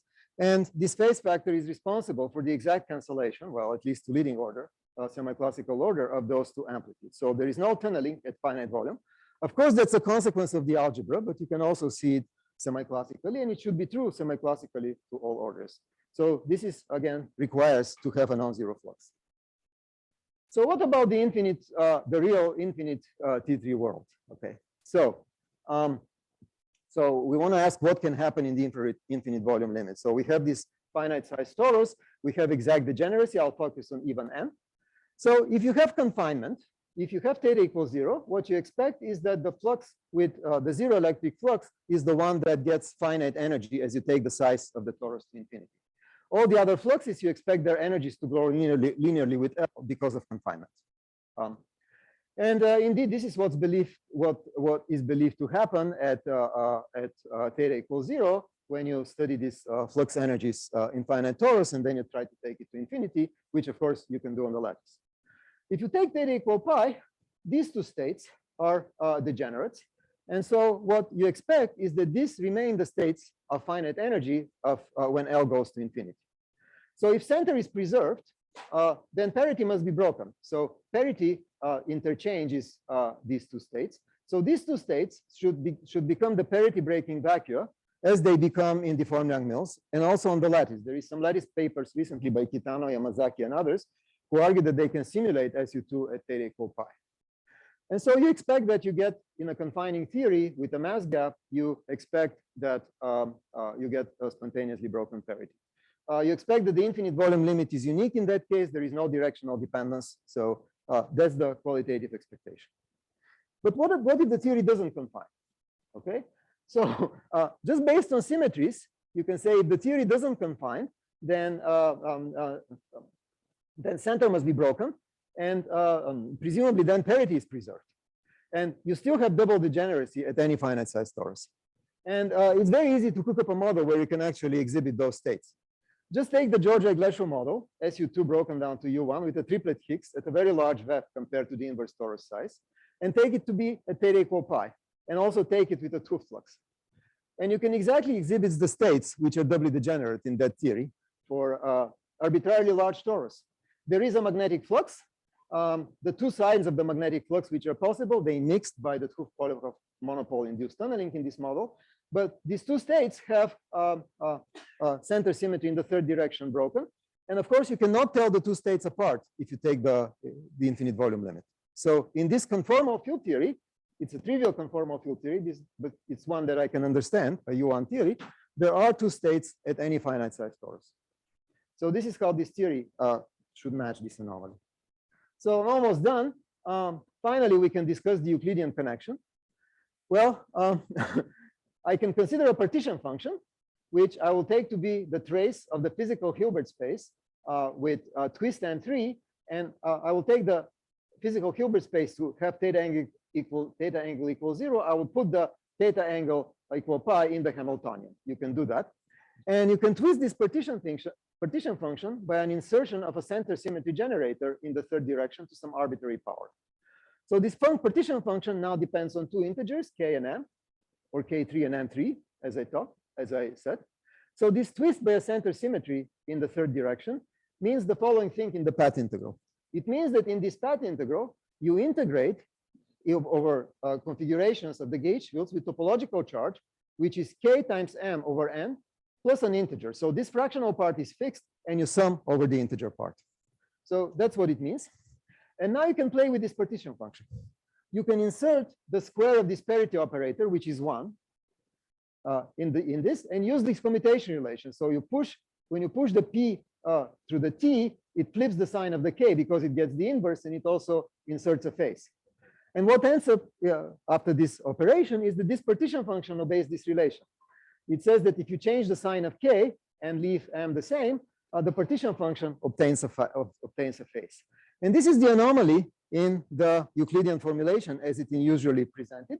And this product, I guess with the 1 over n, it's this dreaded Pontryagin square, at least in my simple understanding. So this is the path integral representation of the mixed anomaly. And you can ask, what is the solution? What is the simplest solution for this partition function? Well, the simplest solution to this partition function is the quantum mechanics of the two degenerate fluxes of von Baals, right? That's a state of two states quantum mechanics. These days people call this a TQFT. So this partition function that obeys this, it has to be equal to this phase. times any function which is an even function of K3. And that's precisely obeyed by the van Baals partition function. So you see the connection to the often discussed infrared topological theories that match the anomalies. So my final comment is that the discrete chiral symmetry study in super Young Mills or in QCD adjoint proceeds extremely similarly. The constraints are the strongest for SUN. There we have a ZN center symmetry, which acts on the electric fluxes, which are eigenstates of the electric fluxes. But the algebra says that the discrete chiral symmetry permutes them. And so if the theory is confining, you expect that these degenerate electric flux states become the chiral breaking vacua of that theory. So in this theory, confinement implies chiral symmetry breaking and is due to the mixed anomaly between these symmetries. I should say that for other theories, other than SUN, constraints from the mixed anomaly between gravity and the zero form zero form chiral symmetry are stronger because the center has quite a small rank for the other groups. Okay, I'm done. So what did I tell you? I told you how to study the mixed zero form one form anomaly in Hilbert space. There is an interesting connection between new developments and old developments. In particular, the study of the femto universe and Hooft twists has all the ingredients that are needed to see this anomaly in that framework. The setup offers a relatively simple way to understand this type of anomaly. And the quantizations in these discrete Hooft flux backgrounds implies exact degeneracy between electric flux states. This is the main result due to the deformed symmetry algebra. And this holds at any size torus. So some interesting things for the future is, to me, the most interesting thing, because I've been doing semi-classics for a while, is the realization that the global symmetry realization of these magnetic twisted backgrounds imply that semi-classics is different regimes is related, and it would be interesting to understand some of the details. The degeneracies in twisted backgrounds may be interesting for lattice studies of these theories. It's very easy to twist these theories on the lattice. And of course, there is the question of whether other symmetries and anomalies can be recovered in similar ways. So that's it.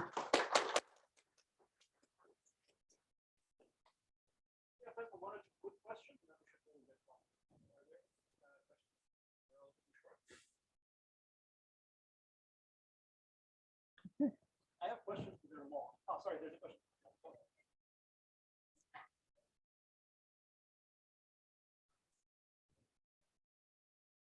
Yeah.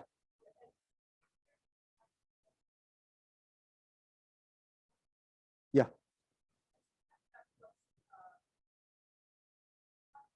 Sorry?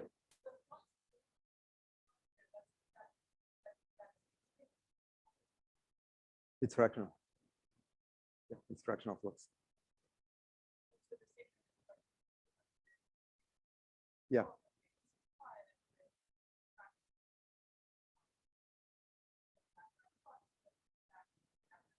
Yeah, yeah, yeah, yeah. Can you speak up louder?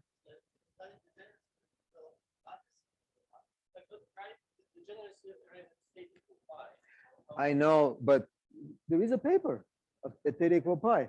Kitano and Yamazaki and two other people whom I don't know, who are probably very important for this work because I know what Kitano and Yamazaki do. But, the point is that they have some clever reweighting method together with, they call it subvolume. They can introduce theta in a finite volume only, and then take the volume to infinity and do some clever reweightings of the path integral. Yeah, don't ask me about the details, okay? Of course, the exact discrete chiral symmetry is also very difficult, as you know. So theta equal pi may be more amenable to such things. Sorry? No, we don't. Yes, no. This is theoretical, okay? Yes, yeah, yeah. Yeah. For example, there is no exact solution. Yeah. But it's true. I agree with it. But in the way I implemented, I used a genuine Yes. And in that case, the truthful BPS set compactific monopoles become the fractional instance of that they are exact solution. It's true. However, there is a twist there that you still need to do, because when you put them on the torus, when you say that they're exact, the gauge field here and the gauge field here has to be twisted by the twist matrix, and you have it still has to be twisted, and you haven't done that. Okay, so the solution is locally exact. Probably some deformation of the solution exists, but you don't have a solution that has the right twists.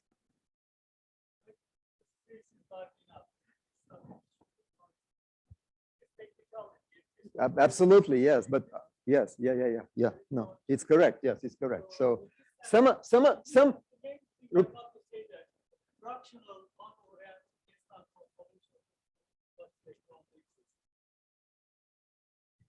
I would say that there is some approximate sense in which there are solutions. Yes, if the space is large enough. Yeah, absolutely. Yes. Yeah. So I think on that note, we should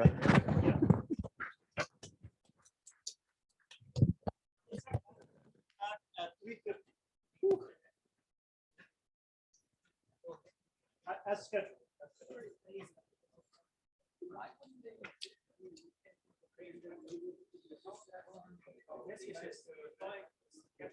So I have written 5 minutes. It's my bad.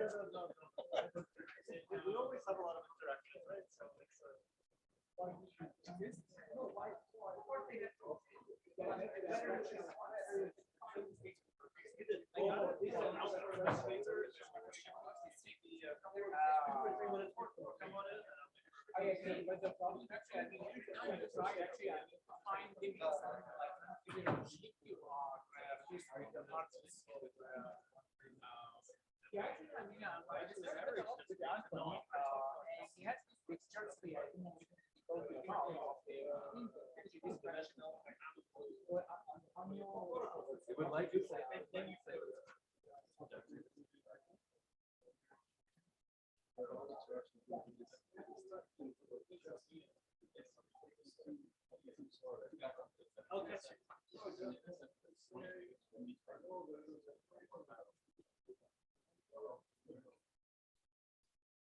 Kind of feedback, sort of.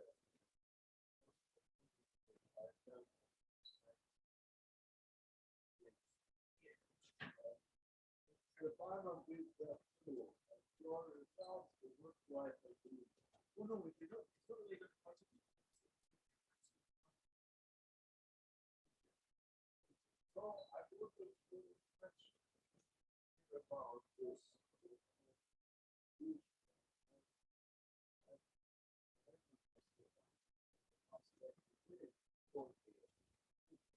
Very low. So when I do the review, No, I'm reread my paper. We should get more comments. He's also cool.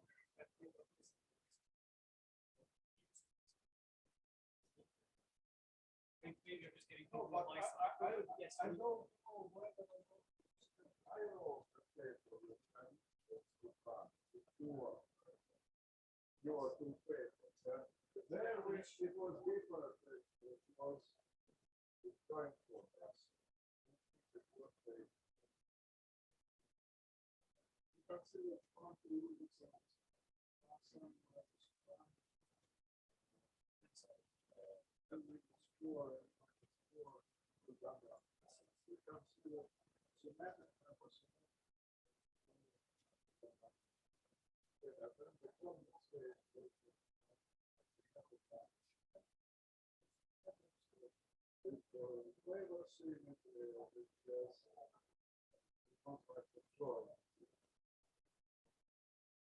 we came to the conclusion that it does develop actually it's different.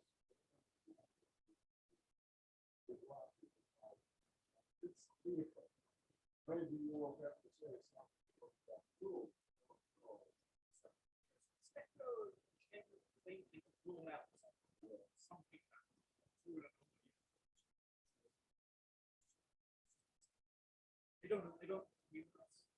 So I'm not saying. But I don't want to say that you are wrong. I just want to understand where the difference. Oh, there's a very specific equation Yeah. which they claim is right. Okay. So we don't know what happens. We have no claim that X happens or Y happens. Okay. In fact, this is the one paper I've written that reduces the amount of region and bulk of increases. Because Stefano had a very clear statement. Yeah. This can't happen. Okay. I don't assume. Yeah, we waited for hours.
Works.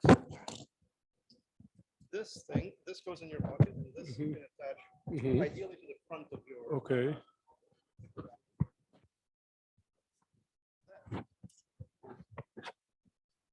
For pointing, there was a stick, which has disappeared, but there's also this device. So this thin end of it is the laser pointer. The red button activates laser pointer. And if you want to go through the talk, you press down. Down. And you Okay. want to go backwards, you press up. Okay. So let me just check. This is the go up. Okay. I'm not sure who stole the stick. We used to have a stick. Oh, no, here it is. You hold it. Okay. So if you prefer a stick, you're very welcome. Yeah, okay. It's entirely up to Yeah. you. Let me try to get people to come in again. Mhm. I lost my tab. Do you need it for dinner? No, you shouldn't. We'll vouch for you. Don't worry.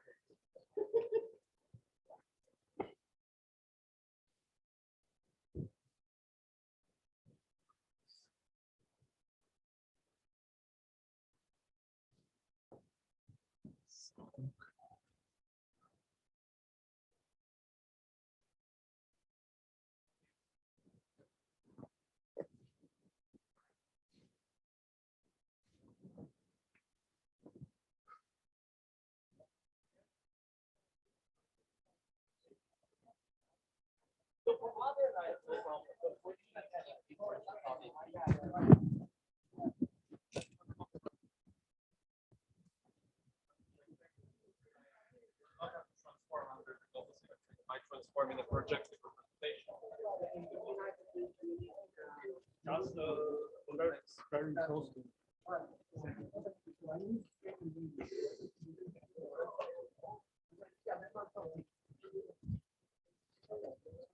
Let's give it a couple of minutes. People Okay. are Sure. very excited to Sure. see that. Sure.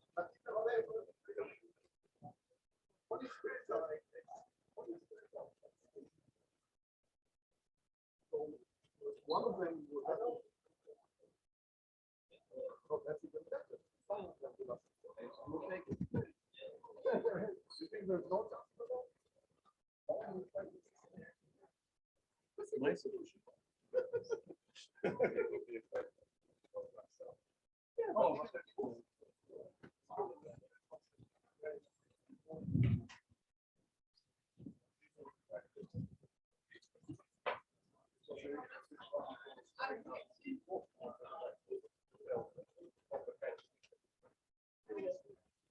A couple of minutes as people come in, so maybe if you could go until 4:35, so 5 Okay. minutes more than, because we're starting a little late. Okay.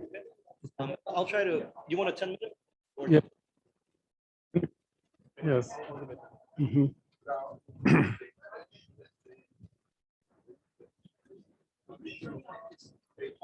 Hard to hear people's questions from the audience, so if you remember, please repeat. If somebody asks you a question, try to repeat it. It would really help. Because Okay. you have a microphone and they don't. Okay. Oh, actually, the microphone is turned like under your shirt. Yeah. So you just what I mean, Is it okay if I do it? Yeah, of course. Maybe. Yeah. This Okay. will work better. Okay.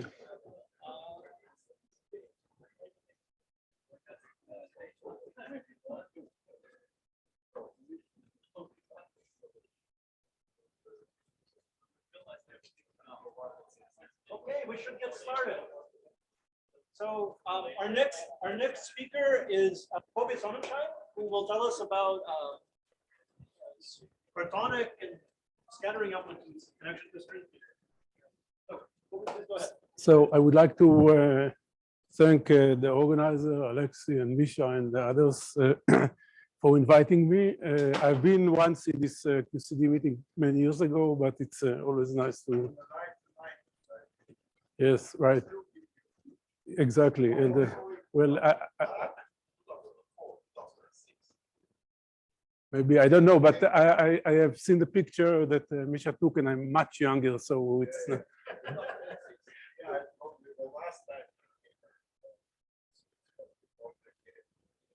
Yes. Okay, so I'll talk today about this transition from soft to hard. It's not exactly in the theme of the rest of the talks. Well, it will be related to holography and to string theory, but I think that it's different and to my mind, important dimension to hadron physics. Okay, so the work is based on a paper that I did with Massimo Bianchi and his student Maurizio Ferrotta, and Doreen Weissman used to be my student, is now a postdoc in Japan. So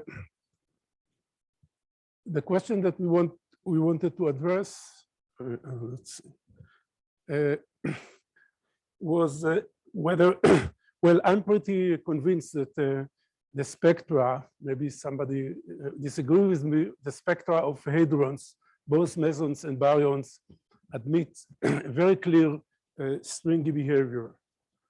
I think that it's much more profound and much stronger than relating to all kinds of symmetries.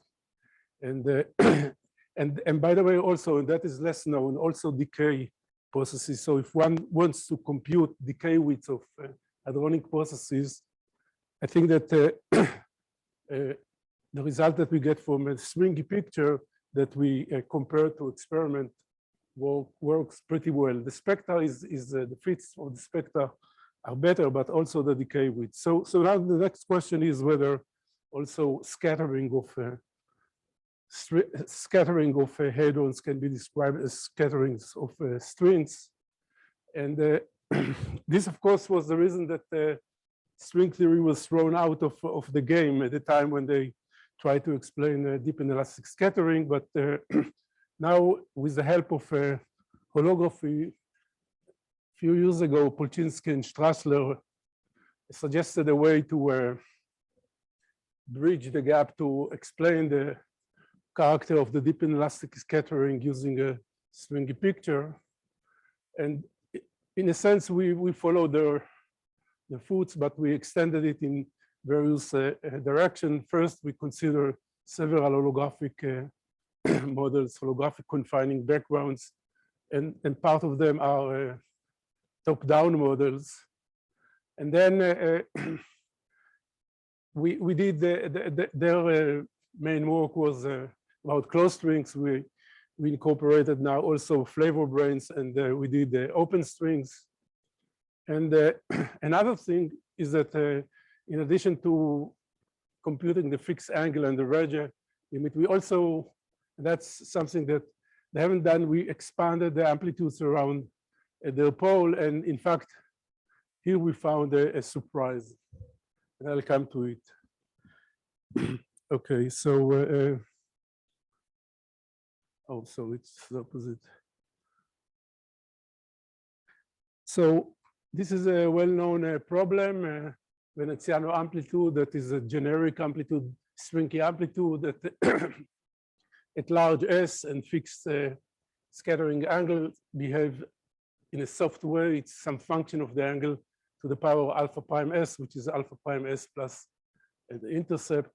And in '68, when first experiment of the deep inelastic scattering were made, it was found out that there is a parallel fall-off, and so that was the negative reason why why string theory was abandoned as a theory of strong interaction. The positive reason is because people thought that maybe string theory is you know, it has a more interesting challenge to describe quantum gravity and theory of everything and all that. But I believe that if you think about things that are clearly stringy in nature These are the hadrons. Okay. So I'll describe this Polchinski-Strassler prescription, and we did a calculation in various models. I'll just describe the hard wall and Witten's models. I emphasize here that there are two models that everybody thought, including myself, that they are equivalent, but turns out that in terms of scattering, they are not. And then this issue of the expanding of the poles. I have also some other results about stringy scattering of strings with massive endpoints and scattering of strings with electric charges on their points. I'm not sure that I'll have time to get to it, but if there will be some time left over, I'll also mention the important parts of these two projects. So I'll now skip directly. I'll skip over this, which historically were before, but so I'll go directly now first to the Partonic behavior. Oops.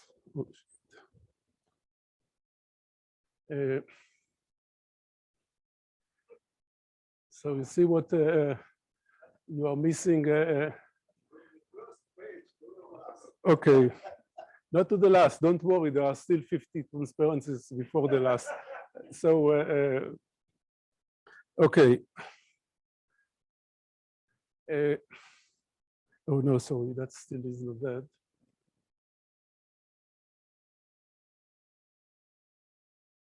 Oh, I'm going forward and forward.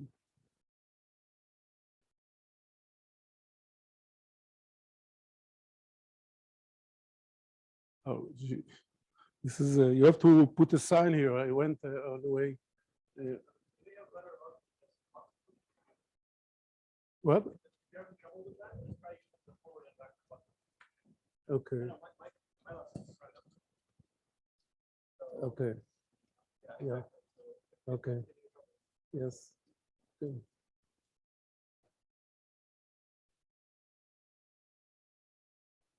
Okay. So here we are. We will concentrate on the 2x2 scattering, and I don't have to explain the notation, the Mandelstam variables, and we will consider this fixed angle large S and fixed T over S, and the Rager limit of fixed T, large S and fixed T. And so there was a very old calculation in quantum field theory. This is even not QCD. It's essentially dimensional arguments of Brodsky and Ferrar, and they argue that the amplitude in the fixed angle should behave like S to the 2 minus NP over 2, where NP is the number of partons. Well, it's not really the number of the partons because there may be 1,000 partons involved, but well, it's more accurate to say that they meant the number of valence quarks that are involved. So for instance, if we talk about a proton pi scattering, then this will be 3 plus 2 times 2, so there will be NP equal to 10.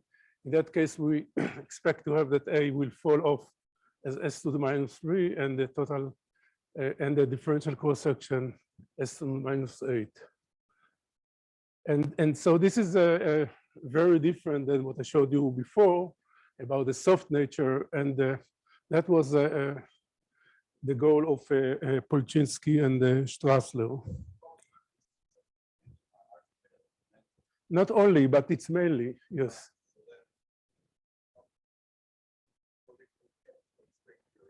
Is what? Then it's not so difficult to get it straight. What I'm saying is that No, it's not. It's not. It's well, it's dimension, but in the sense of fields, not of strings. So I don't think that you can get it simply for.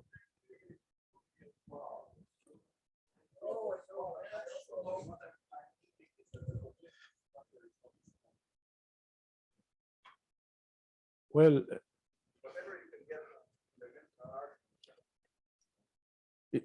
you mean the Brodsky-Ferrar result? I mean what I mean. So, but that's their result is clearly not a dimensional result. I don't know what you are saying, but okay. So before I go to the details and the integrals, I want to explain what is the physics behind this bridge. And the physics is, in fact, this property that alpha prime, the slope or the tension in holography is scale dependent. It depends on the holographic coordinate, which we translated in the boundary field theory to dependence on the scale. And since there is this running, if you want, of this alpha prime, that is what introduces this change between soft and hard. So in more details, we start with the momenta in the 10-dimensional supergravity background, and we want to move to the 4-dimensional momentum, and there is some warp, some scaling factor. R will be the Olga coordinate, and this change will introduce, when substituted to the integral, will introduce the bridge. But physically, what it means is that the string tension of hadron is a scale-dependent quantity, and one has to average it with some weight function. Okay, so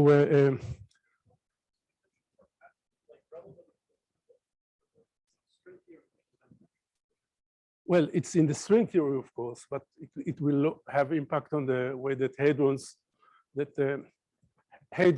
physics. I don't want to say field or string.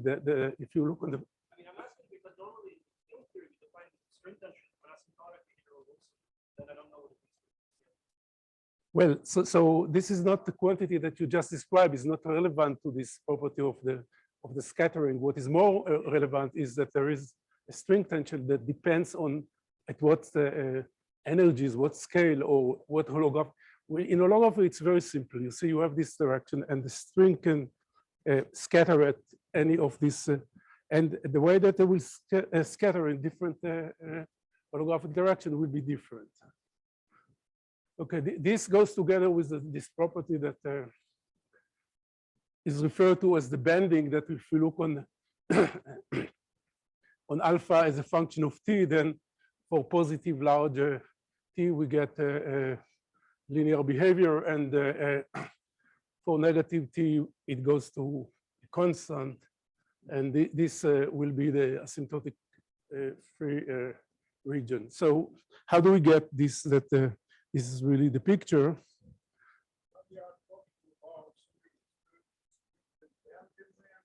Well, I just explained it, but here you see the formulas. Okay, so we want to calculate the string in 4 dimensions, the so-called A amplitude of QCD, but we start with the amplitude in 10 dimensions. Okay, and to get from here to here, you have to do the integral over here 6 dimension, the holographic direction, and maybe S5 if it's ADS5 cos S5.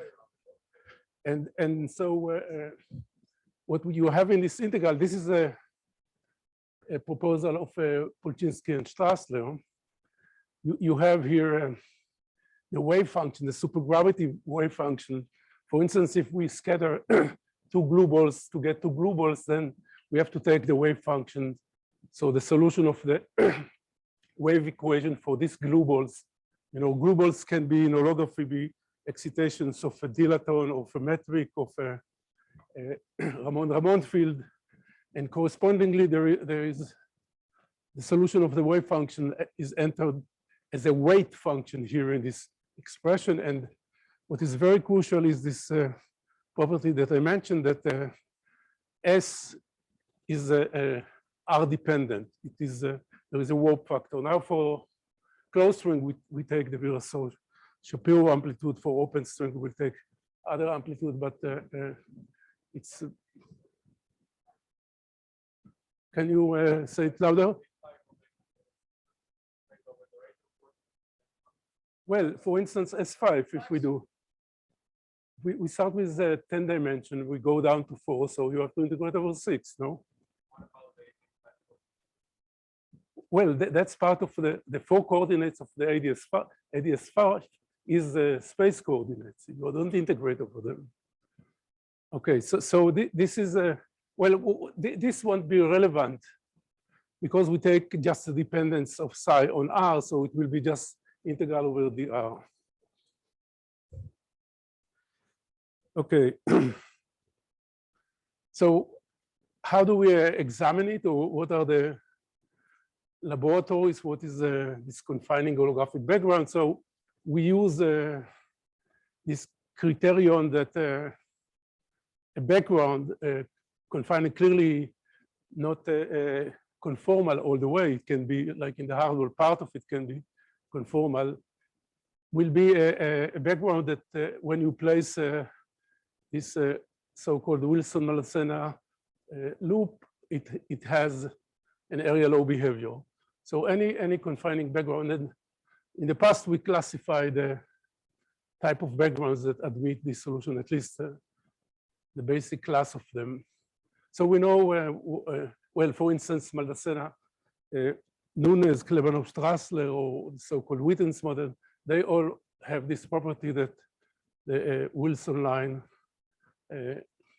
has an area law dependence. Now, I mentioned already at the beginning, we'll come to it, this the compactified M5 or D4, when they are a prototype in the sense that they are, unlike these models, which are bottom up, these are top down, and well, in some sense, it's I don't know, it's more reliable to trust these models.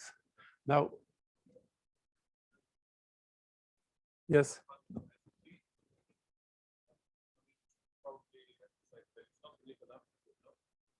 Well, let's go back to what are you asking about?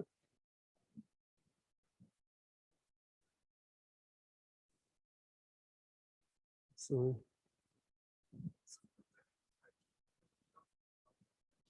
this? Well, this is the 4-dimensional amplitude that I want. It's not what? In what sense? Well, it does. It does. Well, I mean, we'll take, well, I know where you will ask, when we come to the particular limits, then you can ask again. Clearly for fixed angle large S and also for the edge, it does hold. Okay, so Zohar, I know what, we both know why you asked this question, and we will get to it, okay?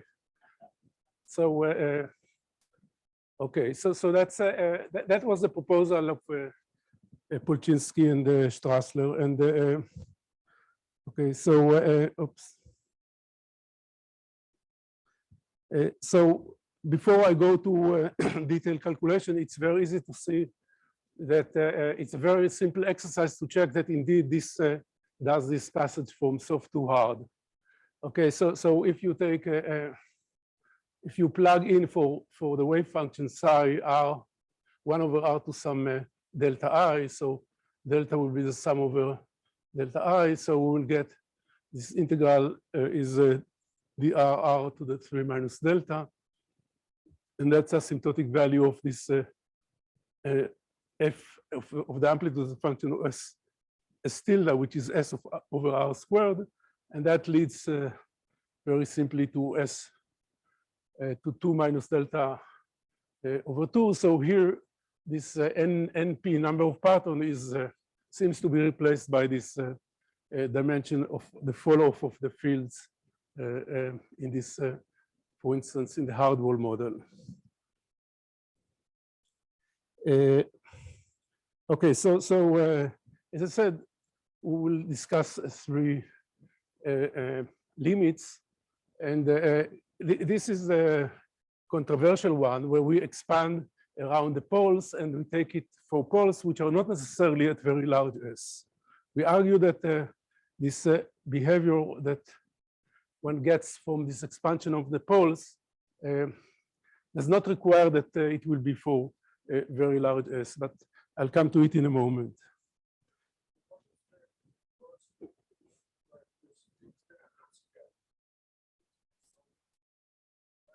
Yes.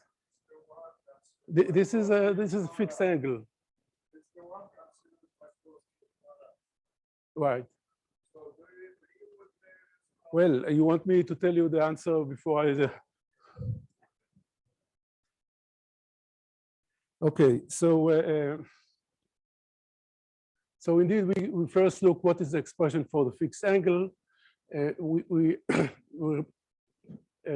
replace T and U by the S and by the scattering angle. We plug it into the amplitude, and we get that there is some prefactor which is a function of the angles and also of S, but this will drop up this prefactor, and the essence is this S to the E to the minus 2 beta, where beta is linear in S, and over that we have to do the integration.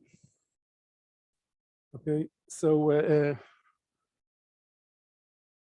so that's what I said. I mean, it's essentially just the integral over this quantity times the wave function, and the crucial point is that these are these rescaled minus some S variables, and that's the expression that will be. You tell me what is the background, what are the wave functions, and then I'll plug it and tell you whether it's, as Misha was asking, whether it reproduces exactly Brodsky and Ferrar. By the way, as I said, Brodsky and Ferrar is very vague because it's not clear exactly what is NP that has to put there. Okay, so the other limit is the limit of the Regge limit. Okay, so we take now large S and fixed T. And again, we can now expand this stringy amplitude. We'll have this factor S to the power alpha prime T. I'll come back to this at the end of the talk. I claim that this is realized in the, believe it or not, in a proton-proton scattering that is measured in the totem experiment. But anyhow, this is what we have to plug. And once we plug this Regge into this expression, we perform the integral, we'll get the answer. Okay, now to do the integration for the Regge, we use a saddle point. So we write it in terms of a saddle point integral. So this is this f of r star is the point where the saddle equation has been obeyed. And once you plug it, you will get the form of the amplitude. And now I'm coming to this more subtle issue that Zohar was asking about. So here what we decided to do, I mean, we know that there are, in the ordinary amplitude, there are the famous poles of the Veneziano or Virasoro-Shapiro. And we expanded around each of the poles. And then we got a result that of this form. So there is some residue, some from n to infinity of over that. That's the location of the pole. And again, it will be now with the tilde s. And once you do that, you can integrate and then resum, and then we got a surprising result. So the question is whether it's valid to do it for any S, or whether it's, as Zohar was trying to say, whether it's not really unitary if we don't do it in a very large S. But anyhow, even if we do it, okay, so let me first show the result, the answer, and then we can further discuss it. So, well, I'll come to it. This is first closed. I'll do afterwards open. Okay, so so this is now these residues come out of the integral. We get this simple form of the integration, and we can numerically perform it and look how what is the form of it. So these were the general three structures, and now we want to place them in the appropriate backgrounds. So the first one will be the Hardwell model. So it's an ADS5 plus S5 where we cut the holographic direction at r equal to r0, and so it stretches from this to the boundary at infinity. This is the well-known metric, and then this is the way that we have this warping, and that's a wave function. So in this case, the answer is quite simple if we plug it. So, well, I'll do now in the different order. I'll first discuss this expanding around the poles, and so leaving aside the question of whether it's justified or not, I plug it, and I get an expression which is expressed in terms of this hypergeometric function, and it's when delta is an integer, it's even. For instance, if it's a scattering of glue balls made out of two gluons, then it's with delta equal to 8. Then it has a very simple function with this logarithmic part, and the puzzling result that we got is that we don't have any more poles. Once you do the integration, you get logarithmic singularities. So as if there are branch cuts now and not poles anymore. Now, the general theorem, I'm not sure it's a theorem, but the general law will say that large N QCD, one expects only poles and not, and so at least here, when we do this analysis with the scaling of alpha prime, then this pole structure is lost, and we get this. And so I agree that there should be a question mark.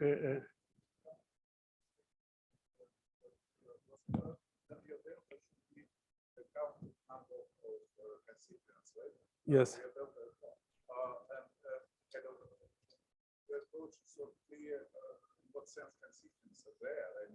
Well, I'm taking stringy modes. For instance, if I take tachyon, both tachyon, or in a closed string, so they are characterized by the conformal dimension or the twist if there is higher spin, and that is what we map into this NP. But there is here a clear sense of what is the mode of the string that you scatter. Yeah, okay. For gluons, I would say the delta would be like say Well, the delta will be the gluon if you take that the glue ball is made out of 2 gluons. Yeah, yeah. If it's made out of 10 gluons, it will be different. So it depends on what you are scattering.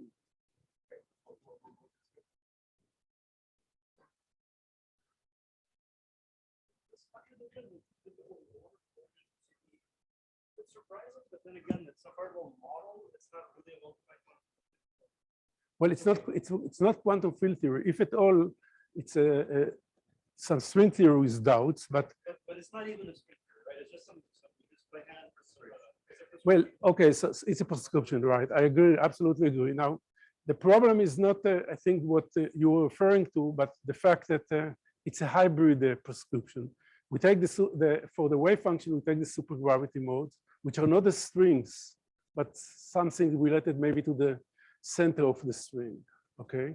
And otherwise, we take the amplitude for the string. And one should do honest string calculation, which includes everything, including these weight functions, the wave function.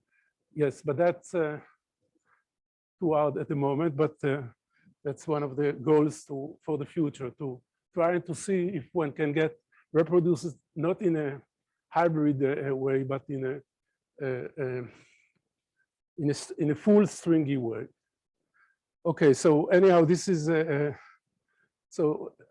Here, what one gets in the hard wall is that the real part of S is S to the -1, and the imaginary part is S to the 2 minus delta over 2. And if you take the theta equal to 0 and you want to check the imaginary part in comparison to the total cross-section, unitarity is preserved. Okay, so what? The imaginary part from this log that you've seen in this formula for the amplitude that I had. And well, I want to now point out that not only that it's not really poles, but also that they fade away for large S. And the question is, what is the explanation of this why should physically, when you go to very large S, you get that, you know, these singularities are less dominant. And it seems to me that that follows from the fact that in this fixed angle, when we go to large S, we go to an asymptotically free region. And then there is no way that to get this bound state, or they are less bounded. And therefore you get that this behavior is that the amplitude is fading away. That's again something that we should further explore. But it's universal. It happens for all this model that we checked. 10 minutes, okay. So we can you understood the prescription, and I don't have to go over all the details. So this is the fixed angle for the hard wall, and this is the result of the now the Regge limit, the dependence on SNT, and now we come to Witten's model. So Witten originally is proposed to take again to start with a conformal, but not ADS5 cos S5, but rather ADS7 cos S4, which is the near horizon limit of a large number of M5 branes, and then to do a dimensional reduction to 10 dimension, and then to compactified one coordinate. So this is the X11, this is the compact coordinate, and these are the leftover 4 coordinates.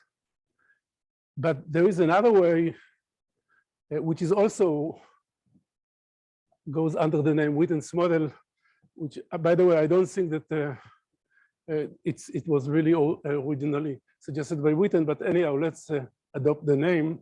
And so the other model is to start with a D4 brane, which is a near horizon limit of a D4 brane is not a conformal background. There is a running dilaton, and that's now surprisingly the people that did, well, or maybe not, I don't know, but people that did the analysis of the supergravity modes in this background, those that computed the global spectra, claim that the two models that they get the same result, but this is not the case when okay, so this is just a cartoon of Witten's model. I don't have to go over it, but yeah, but since we have that the warp factor is different in the 11-dimensional and 10-dimensional, also these integrals are different. So the results that we get in the two holographic models are different. So this is part of the story that we see that on the one hand, Misha, to you, we get Partonic behavior. We get this kind of S to some negative power, but it's not universal. So it's model dependent. So each model gives, sometimes the results are the same and sometimes are not, and it's not clear what is the right way to.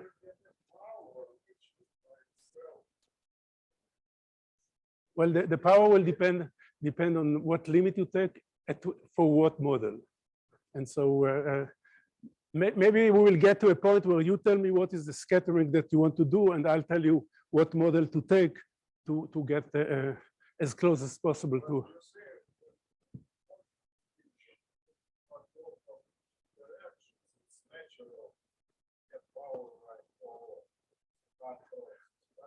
Well, it's not an issue of whether it's natural or no, it's the result. The deep inelastic scattering, this was the behavior, and we want to string theory to reproduce it.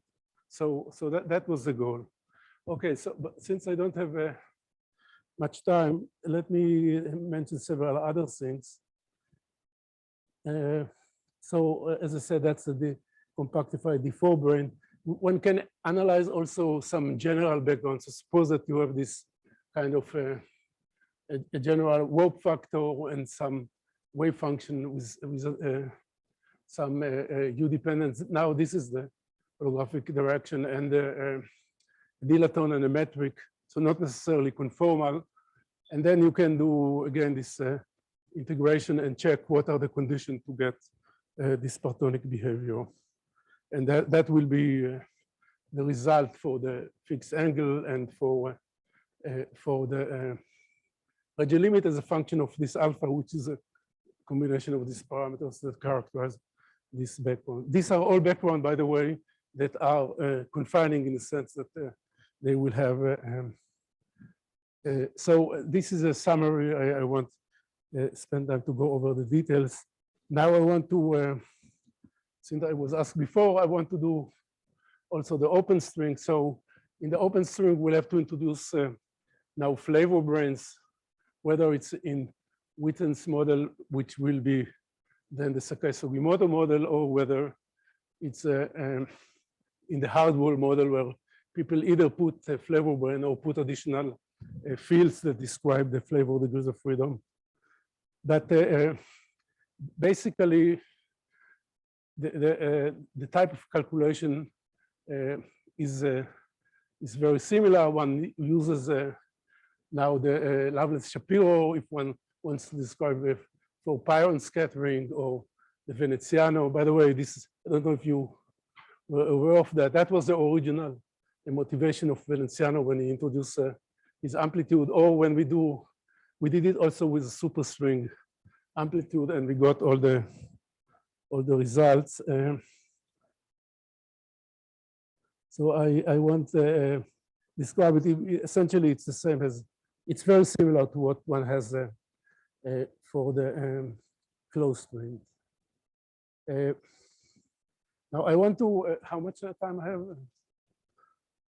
5 minutes. Oh, that's more than I need. So I want to now claim that in some sense, we went from soft to sharp, and in certain scattering of hadrons, one has to do the opposite to go from hard to soft. So let's discuss not the deep inelastic scattering, but rather the proton-proton scattering. For instance, in the LHC or proton-antiproton, as people did before, doesn't matter. And this is for a very wide scale of energies. So that's the experimental results, and one can parameterize this curve. And there are several. One of them is, by the way, to use here the Froissart bound, but a more common one is was done by Donaghy and Lanchow, and they found that that the base a nice fit to this total cross section is some constant times s to the minus 0.5 plus another constant s to the 0.08. And if we take now the stringy, not via Partonic, but rather indeed the stringy result, it would be s to the alpha prime t plus a. This is an intercept. I mentioned it earlier, -1. That's just going from the amplitude to the cross section. So suppose that we take the intercept of an open string, the typical open string, which is not the pion. The pion is special. Is, for instance, the rho meson. For the rho, we get that the a is 0.5, and for small t, we'll get that it behaves like s to the minus 0.5, and the intercept of a closed string is, this is a general result, very simple. If you have a closed string, it's just having that the tension is twice. Well, think about two strings, and then the tension is twice the tension of a single one. So the slope will be half of the one of the open string, and the intercept is twice the one of the.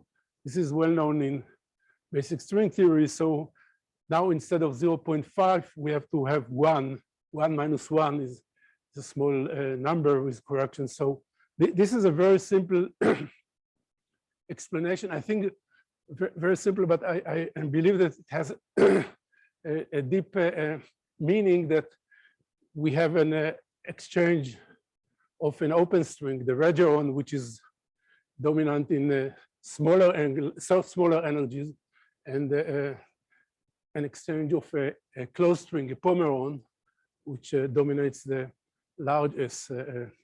So this is something which, from the string point of view, is very natural. I don't think that it's very easy to get this ladders that contribute to the region, and Pomeron is starting from QCD. Okay, so let me mention now. I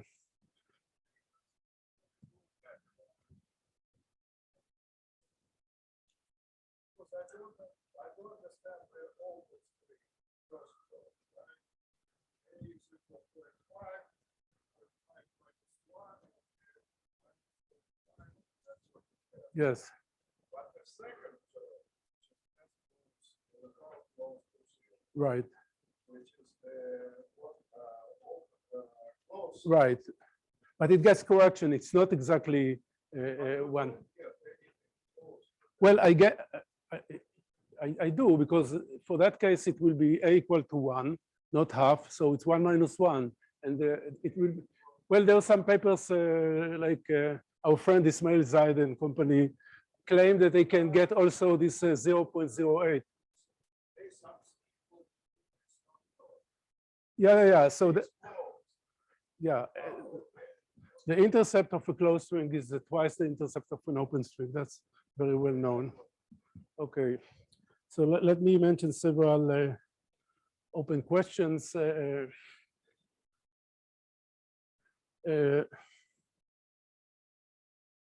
So the question is, can we classify now all the confining background according to which one reproduces what we expect from hadronic scattering, and in that way, eliminate some of the models? That's with a question mark. Then, and there are a bunch of other models. I mentioned it before, and it's not always that we get that it's integer power. For instance, it's not the case for the warp factor for Kolebanov-Strassler. Now, this I mentioned already, the fact that it's not universal, the fact that it's a hybrid formulation. This all should be corrected. And then the question is, I mentioned the proton, and I assumed that it's a string, one single string, not a Y-shaped object. I think that that's the excited states of all the nucleons provide the strong evidence that the nucleons are in fact a single string with a diquark and a quark, and not a Y-shape. But anyhow, if we take this hybrid formulation, then what replaces these supergravity modes is a flavor instanton. This is also part of the work of Sakai Sugimoto. So the baryons are a flavor instanton, which in 5 dimensions from the frontal group, 4 dimensions, there are solitons, and so one can also get the wave function of them and plug them and see how it modifies the result.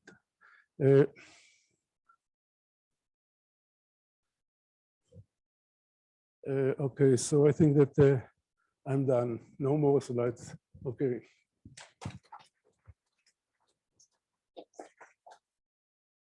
Yes, please.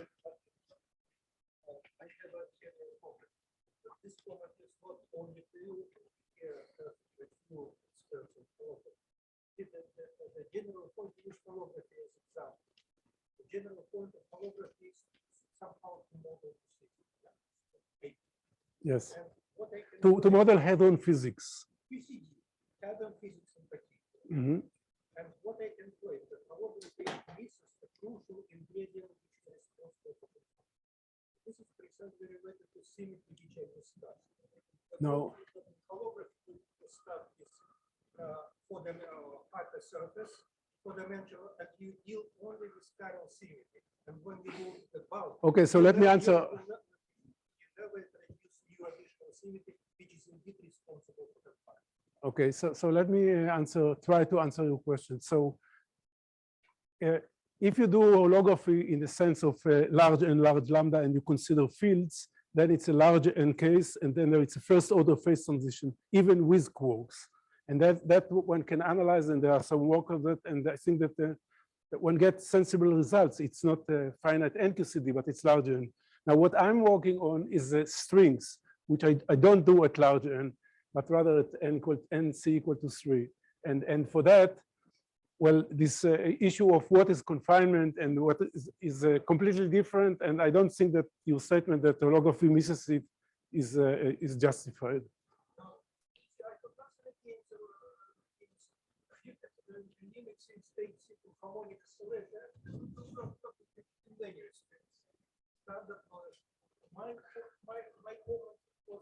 Well, so it's not. That all these kinds of models needs really crucially important. Which is your symmetry. Okay, so maybe someone will succeed to implement it. Okay, but by the way, I want to mention that but I just want to say one word. I mean, you alluded to harmonic oscillators. These strings that have massive endpoints and charges and spins are very interacting. They are non-trivial. It's not harmonic oscillators, and they reproduce nicely the spectrum. I would like to see how your symmetry can explain the radio trajectory, the modified radio trajectories. Okay, so we can discuss it. Let's thank Kobe again. Very similar to something.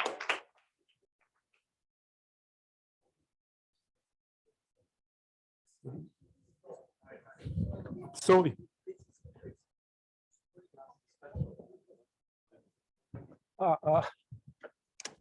Alexei.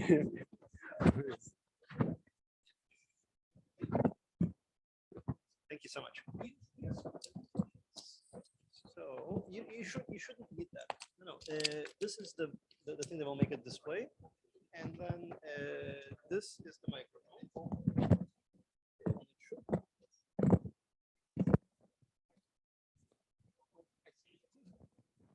And now there's no way to use this thing with the iPad. Okay. Yep. It should work. Okay. So our next speaker is Yuya Tanizaki, who will tell us about confinement and the teacher compactifications and other exciting things. Yeah. Yeah, thank you very much for a wonderful invitation. Yeah, today I'm talking about my recent work with Mithat, and my talk actually has many overlap with Erich's talk. And yeah, I should apologize it, but maybe so since you are getting some acquaintance with this topic, so it may be good to have a repeated talk on related subjects. So some of the big goal of this talk is to derive some or get a better understanding of confinement of 4D mu theory or about the chiral symmetry property of QCD, including fundamental clock or other representation in some calculable setup using some semi-classical method. So although these dynamics are very usually strongly coupled, so we cannot have a direct access to these topics. But as we already saw some observation from Erich's talk, so in some specific setup, there could be some nice semi-classical methods to understand these properties. So in some cases, these property becomes as easy as to understand some, as easy as dilute instanton gas computation for example, double well quantum mechanics. So if we can understand some qualitative feature of these confinement or chiral symmetry breaking using such easy methods, then we start to get another perspective of these phenomena, and it is a very nice, interesting subject. But how can we think this kind of idea is possible? And one of the idea is to make some establish some adiabatic continuity between strong coupling confining phenomena to weak coupling physics. And I think this kind of idea comes originally vaguely from old work by Eguchi Kawai, large N volume independence, which states that so as long as the center symmetry is unbroken, so even though you compactify your spacetime, then for certain set of observable, your expectation value is completely equivalent. So it doesn't care about how you compactify it. And the important assumption here is center symmetry is unbroken in that compactified setup. And in the original proposal by Eguchi Kawai, it's that assumption did not hold, but there's a lot of work to make that confinement works also in a compactified regime, such as a twisted Edge-Kawai model by Gonzalez Arroyo and Okawa. And although their original proposal also doesn't work, but with some clever technique to take very clever choice of twisted boundary condition on 4 torus, this twisted Edge-Kawai proposal really works well. And also another topic developed by Mithat and his friends is that so by deforming some YAML theory by double trace deformation or adding adjoint fermion, then on R3 cross S1, then by changing the size of S1, then for large S1, it behaves as in the case of the usual YAML theory. So it is in a really strong coupling world. But by making compactification smaller and smaller, then you can make that confinement in a weak coupling regime without having a phase transition, and many qualitative features of this strong coupling phenomena can be understood in this weak coupling regime, and many semi-classical computation can be done explicitly without any concern of infrared divergences. So my talk is for finite NC, although it is motivated from large NC argument, but my talk is for finite NC. Right, for volume independence, there is no guarantee, but so in that sense, adiabatic continuity makes some loose sense in a sense that there is no phase transition between weak coupling and strong coupling confining phases. Yeah, it's an assumption. Yeah, but there is some lattice numerical confirmation for this kind of story. Yeah.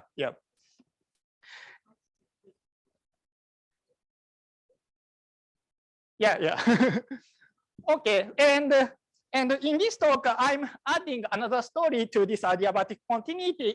So I'm adding another conjecture that so if we consider YAML theory or QCD on R2 times T2, and we introduce the first flux in this T2. So in this sense, my talk has a very large overlap with Erich's talk. And in this T2 compactified setup with the first flux or suitable choice of magnetic flux, then you can describe confinement of YAMLs or chiral symmetry property of QCD using weak coupling description or dilute gas approximation of center vortices or vortex instant. And yeah.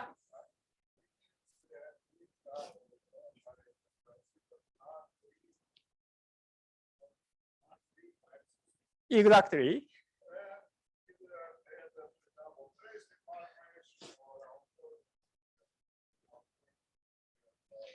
Adjoint fermions. Yeah.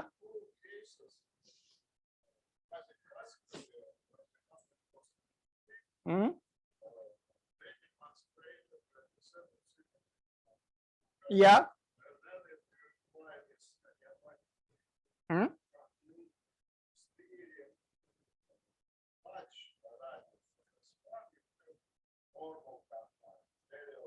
Okay, yeah, I agree. Yeah.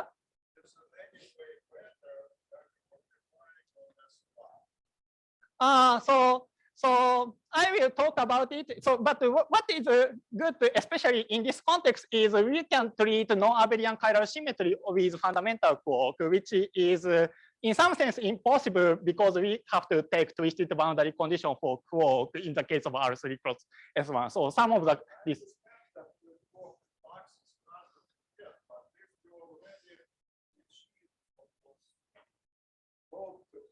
Yeah. So in that case, so twisted boundary condition on T2 has a very important role, and I'm talking about it in detail. So can we talk about it first? Yeah.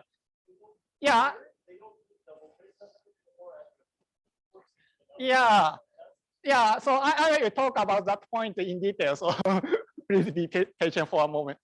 And so this part we can do very explicit computation, and the conjecture is so what we obtain here seems to be adiabatically connected to strong dynamics of YAMLs and QCD on R4. And so concretely what we have got for this R2 times T2 with weak coupling computation is, for example, for YAML theory, we get this behavior. So this fractionalized theta angle behavior of the multi-branch structure of the ground state, and especially so we obtain non-zero string tension of non-NRT non-trivial Wilson loop. And for super-Yamils or some QCD with twisted boundary condition, we can show discrete chiral symmetry breaking. And especially for QCD with some nice choice of the baryonic monopole flux, then we can derive effective Lagrangian for the we can describe effective Lagrangian using chiral field. And what is interesting is we can obtain Witten-Veneziano type eta prime mass from the recoupling instanton computation. And because of the time restriction, so I will restrict my talk to this Yamil theory and QCD with baryon monopole flux. So let me talk about Yamil theory, and this part has so this part I will talk about what is a 't Hooft flux, and I'm talking about so center vortex and confinement, and I will derive multi-branch structure of the confining vacuum. So let me talk about T2 with 't Hooft flux, and since I just denote this T2 as a square with identifying these left and right edges and top and bottom edges.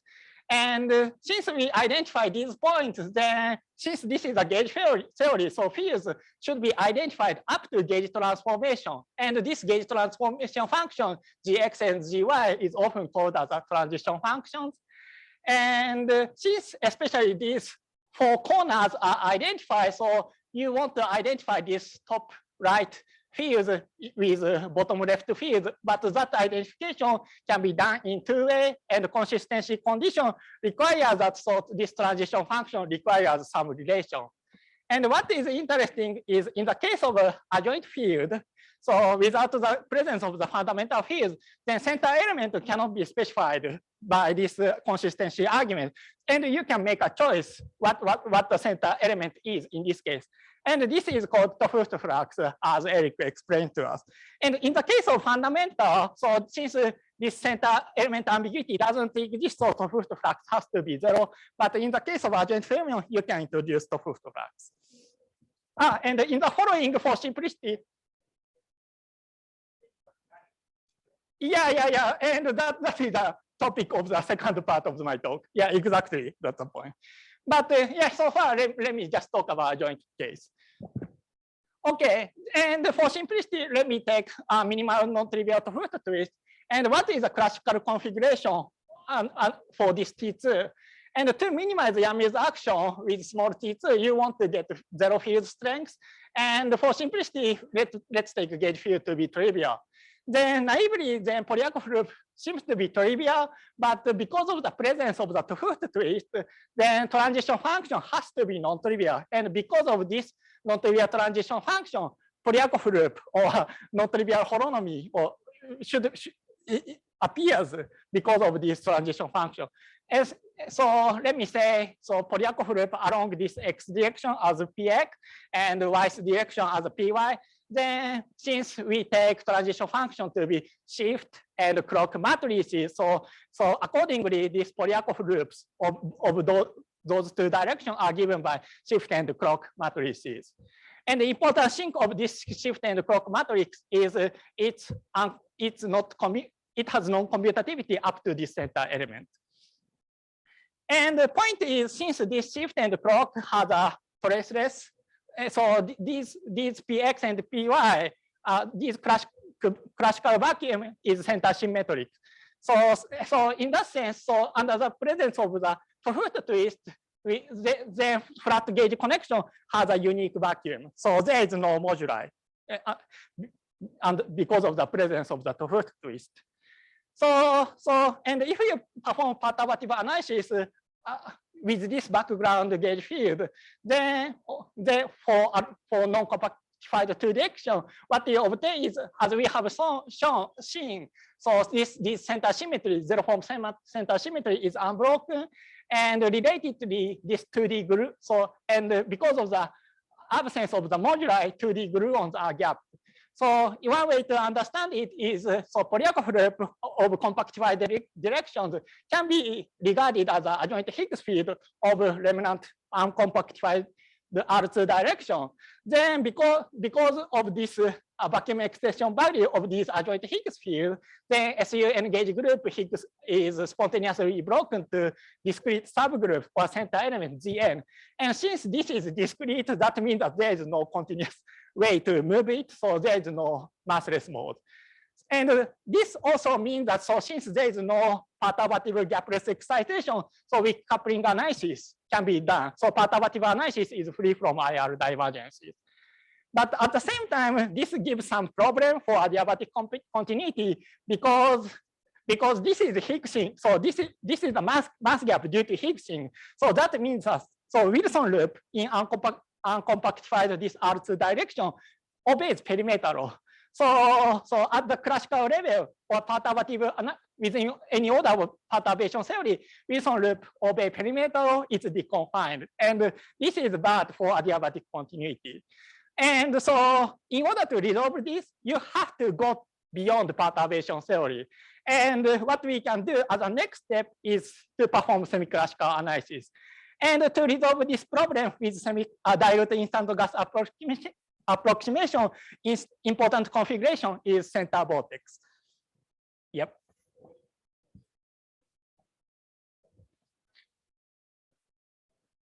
This T2, size of T2 should be much smaller than n times lambda. Doesn't have to be symmetric, but for simplicity here, I take symmetric torus.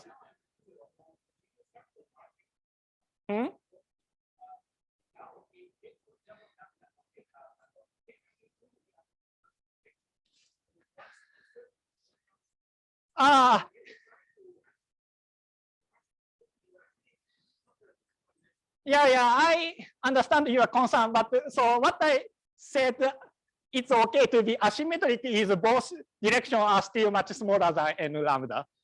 Yeah, so if that assumption is broken, so that means if one of the direction is much smaller than strong scale, then this center vortex description does not work direct at least. So there should be some transition from vortex description to monopole instant description of the confinement.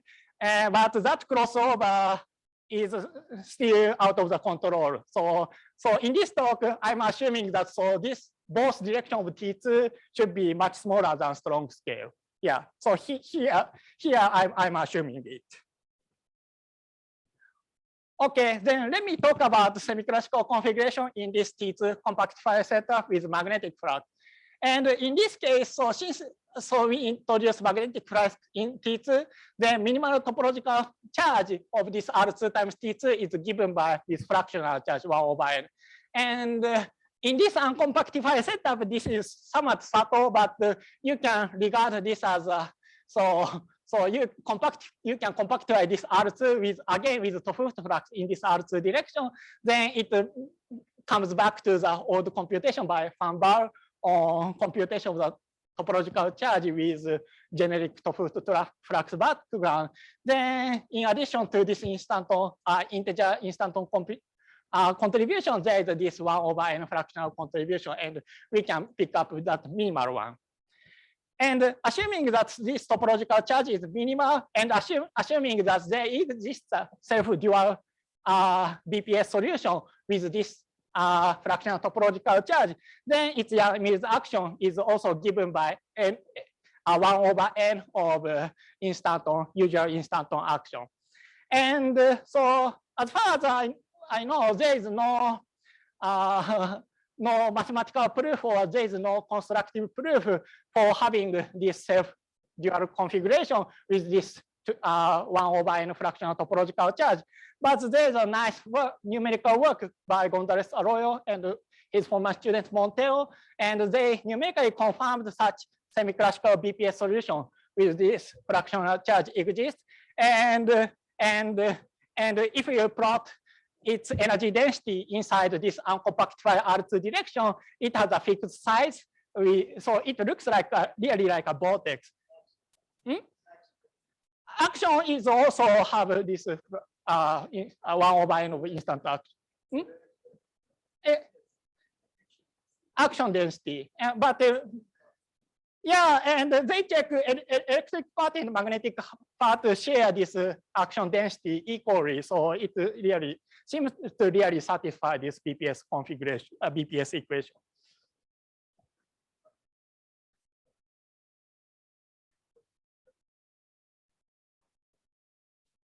Right. Yes, right. So perturbatively, so gauge group becomes Gn, so it's just a discrete group, but there is a non-zero field strength because of this center vortex defect. Yeah.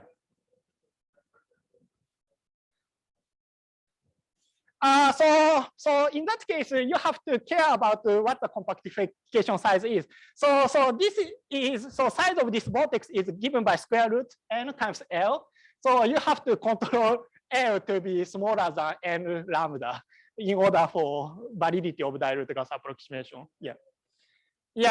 So right. So for fixed L, large N doesn't work for dilute gas approximation, but I think you can still play the game with that compactification size. Yes. At the beginning, yes. Right.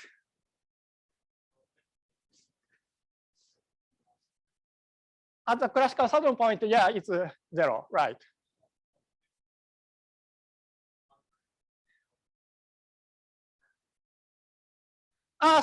So it depends on what the configuration along this R2 direction is. So at the classical one, although here we introduce flux, but when there is a trivial configuration on this R2 direction, it can be 0. Yeah. Exactly. Okay. Exactly. But when doing dilute gas approximation, so we are summing over all vortex and the anti-vortex configuration. And restriction is this n and n bar should satisfy. So total topological charge is given by this. And when we do not introduce flux this R2, then this total topological charge has to be integer. So we are summing up all vortex, anti-vortex configuration, satisfy with the restriction that this n minus n bar should be n large n times integer.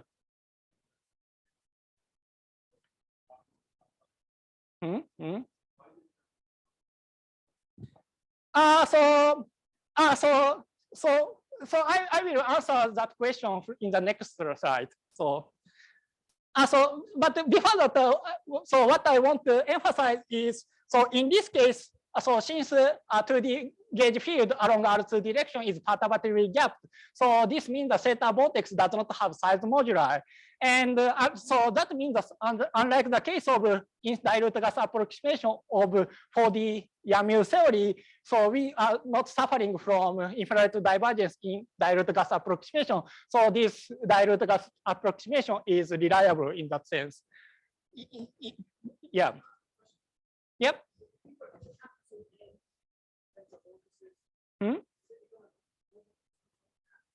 So topological charge is the same with instanton, but degree of freedom is fractionalized. But it's a self-cool thing, right? Yeah.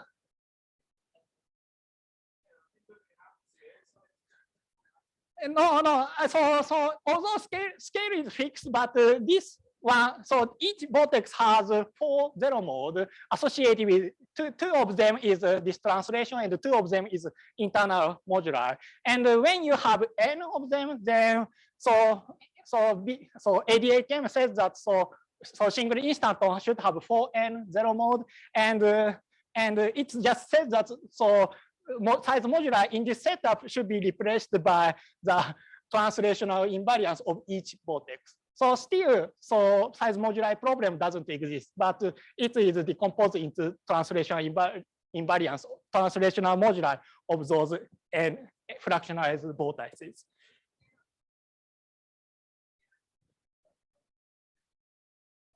Yeah. So so that's approximate description in the dilute gas approximation. But yeah, for full treatment, there should be more complicated stuff. But yeah, I think as a leading order, it should be okay. I think that's all. Oh, okay.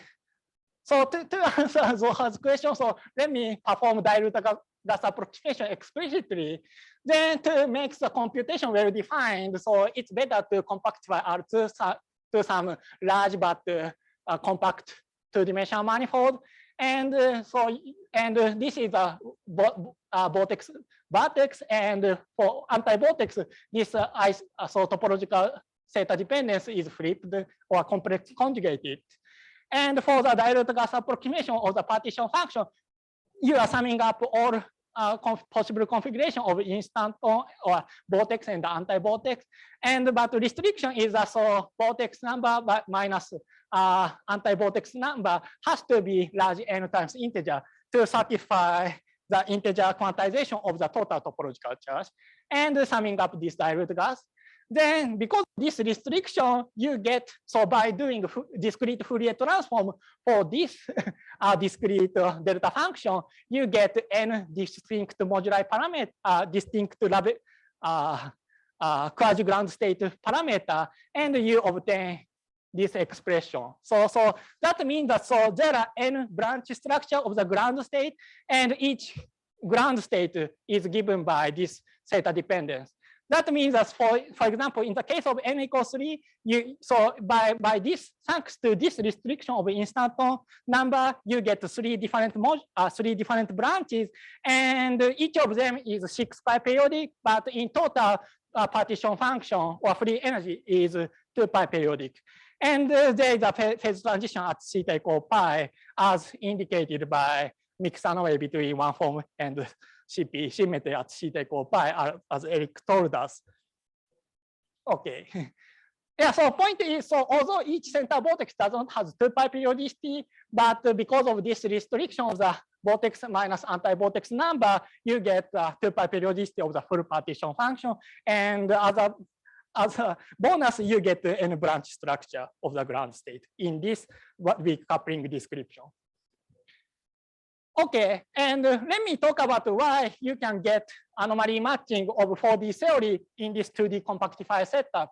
And so one way to understand anomaly is under the presence of Tofuft flux, or formally given by Gn two-form gauge field coupled to the center symmetry.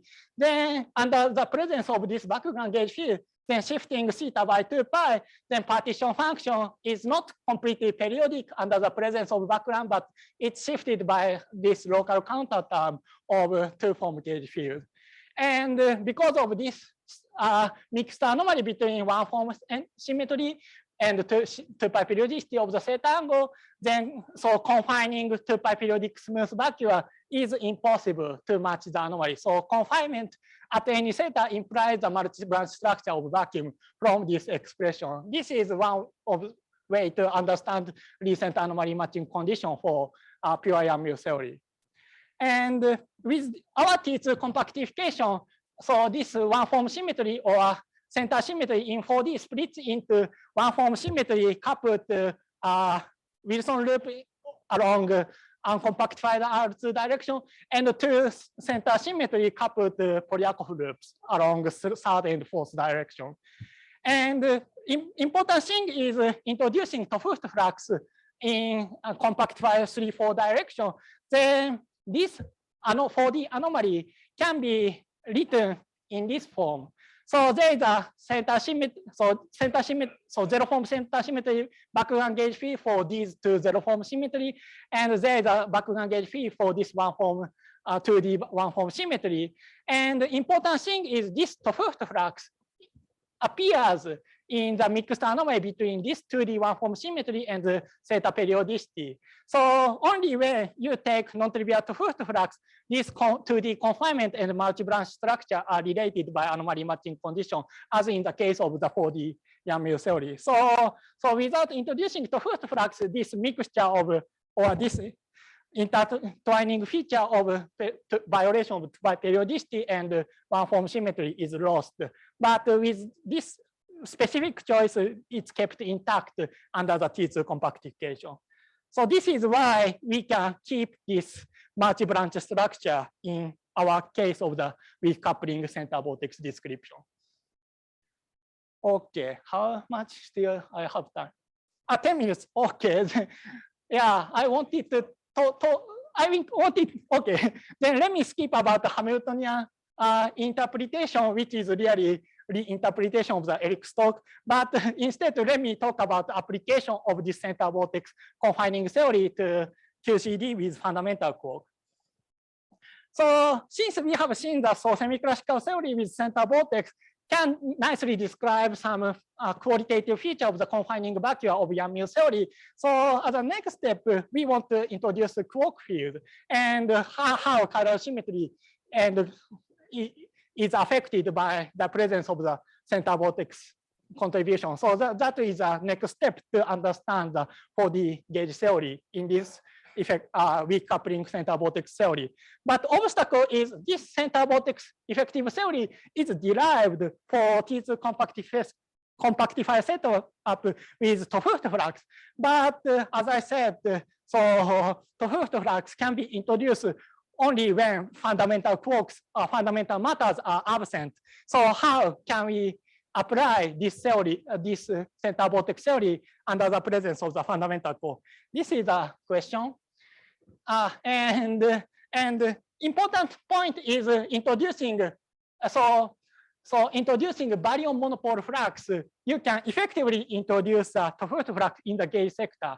And to see this, we note that fundamental quark is in the fundamental representation of the color field.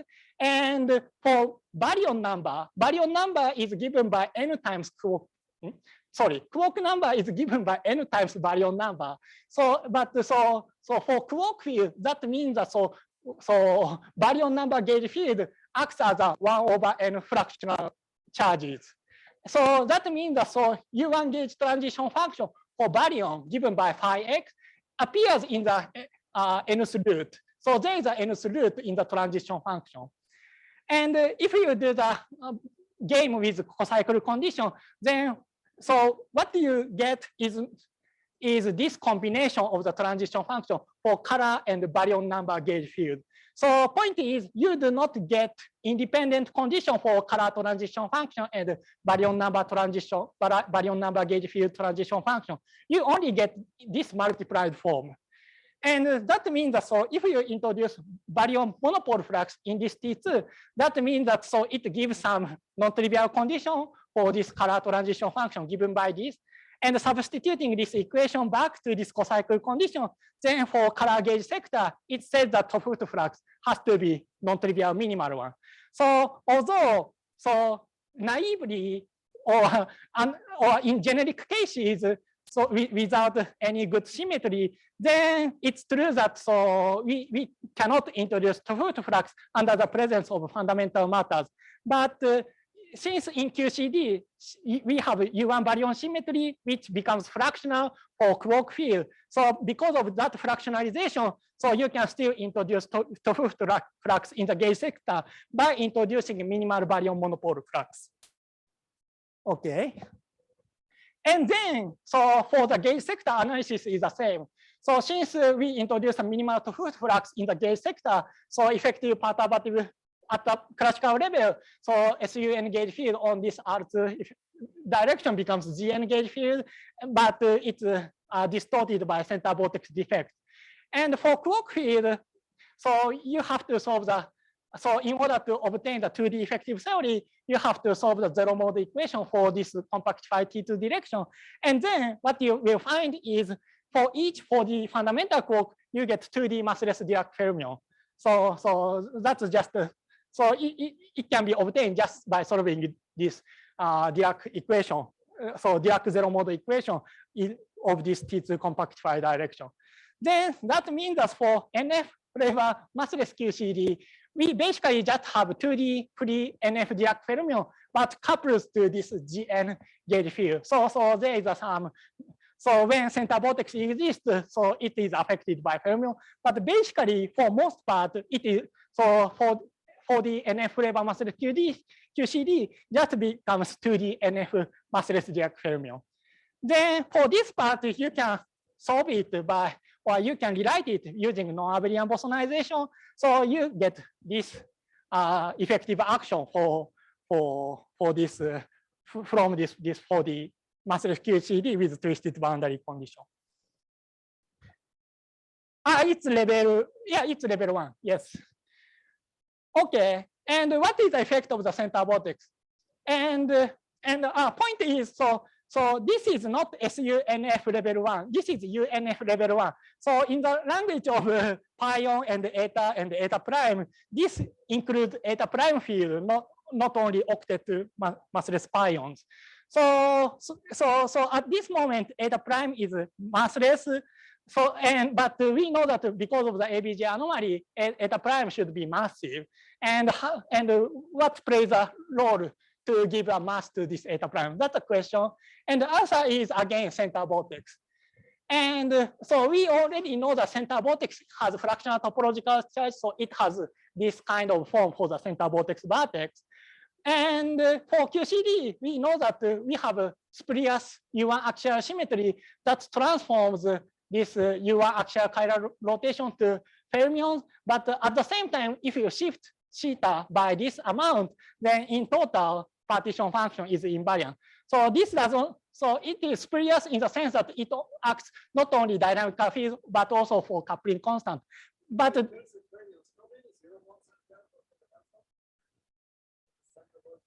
in the center vortex, so it can be determined from this spurious symmetry. So, yeah, right.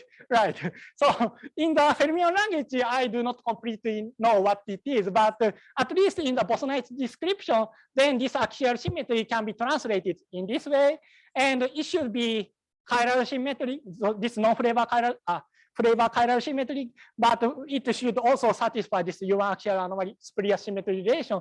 So it says that this should be the form. In principle, yeah.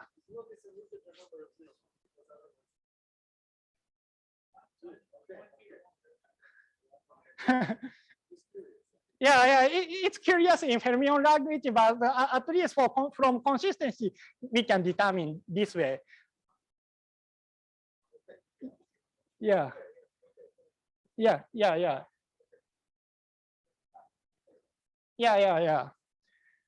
So since we identify center vortex vertex, then again we can perform dilute gas approximation, and we obtain this formula for center vortex effect. So that means so this log determinant is basically eta. So this cosine potential gives the eta prime mass term, and coefficient is given by this one. Yeah, so because of this, one of the massless mode along U1 is killed, so you get SUN level 1. Yes. I think it's SUN level 1. Basically because of this fractional one power, so there is some extension between a vacuum ground state level k from 0 to n-1 and its periodicity of determinant eta, and because of it, it's extended. So it's given by SUN level 1. Okay, so let me summarize. So our conjecture is so there is a very nice semiclassical description of confinement of Yamis and QCD on R2 times T2 with two-foot flux or with a suitable choice of magnetic flux. And this can reproduce many important feature or qualitative feature of the strong coupling dynamics of Yamis or QCD on R4. So we are expecting that this regime and this regime is adiabatically connected. And we obtain these results for example, Yamis, super Yamis, and QCD with fundamental core. And we are now, so with MITAT, we are now working on QCD with 2-index representation, which is an interesting theory in the context of large N-oriented for equivalence theory proposed by Misha and Ali. and Veneziano. And applying this formula, we are obtaining that so discrete chiral symmetry for that NF one flavor to index QCD is spontaneously broken with keeping the charge conjugation invariance, which suggests a large N orient for equivalence, which is giving us affirmative support for the large N orient for equivalence. So in that way, so assuming this adiabatic continuity, this kind of framework may give some good insight for some other non-perturbative aspect of QCD. That's everything. Thank you very much.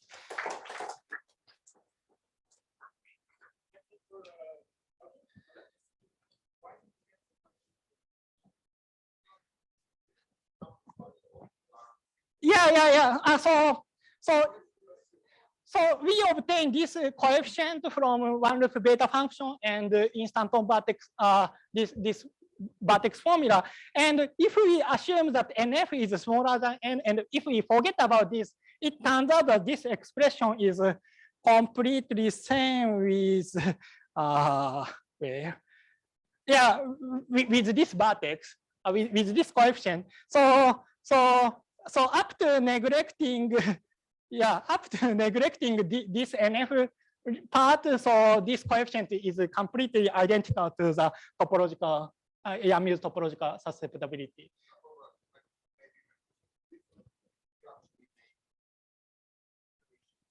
Yeah.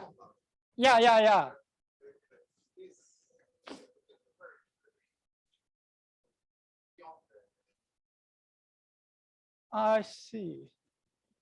Yeah, it's in 2D, so I'm not sure how much we can compare at the quantitative level, but at least, So if we form, so what I said with Veneziano is just forgetting about NF in this formula, we obtain the same with Yam's topological susceptibility in this coefficient. That's what I mean, to be consistent with Veneziano.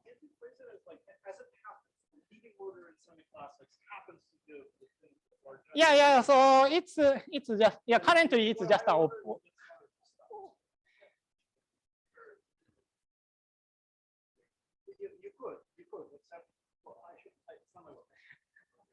so at least if some people, lattice people could compute with this small compactifier regime, then we can really directly compare between this weak coupling and that's yep.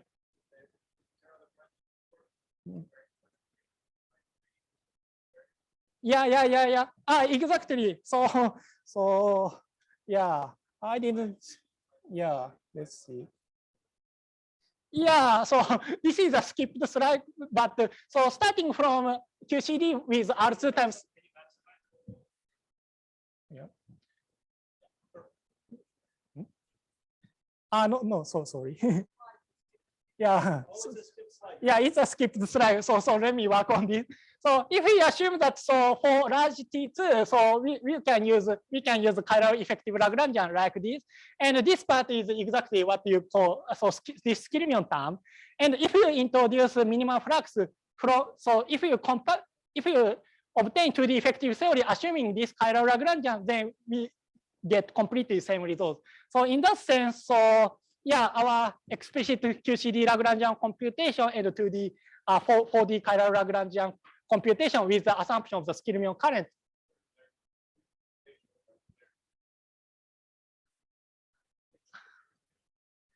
I see.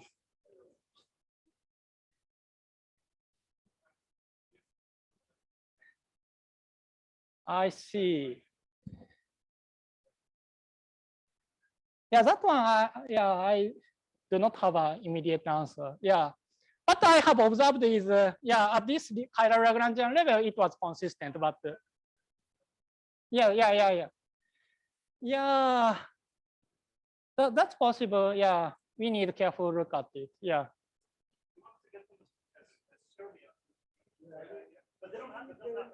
It's not like that.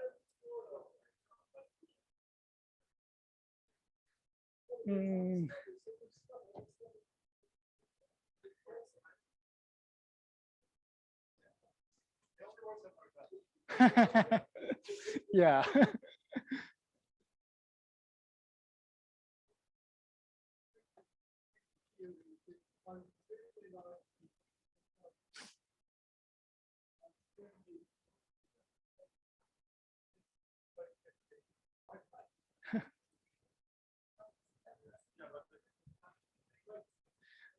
Can we? Yeah.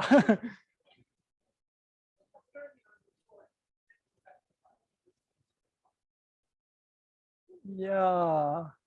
I see. I see.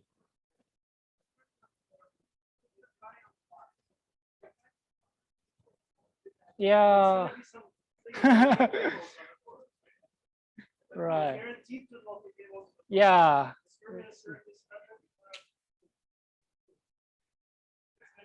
Yeah, it seems. I guess so. Yeah. Yeah. I think that this is all great stuff to discuss over beer and wine. So in about 20 minutes, well, maybe 30 minutes, all of that kind of stuff should be available at the dinner menu. So I might recommend that we discuss there. And in the meantime, we can discuss that. So let's thank you again. Okay, thank you very much.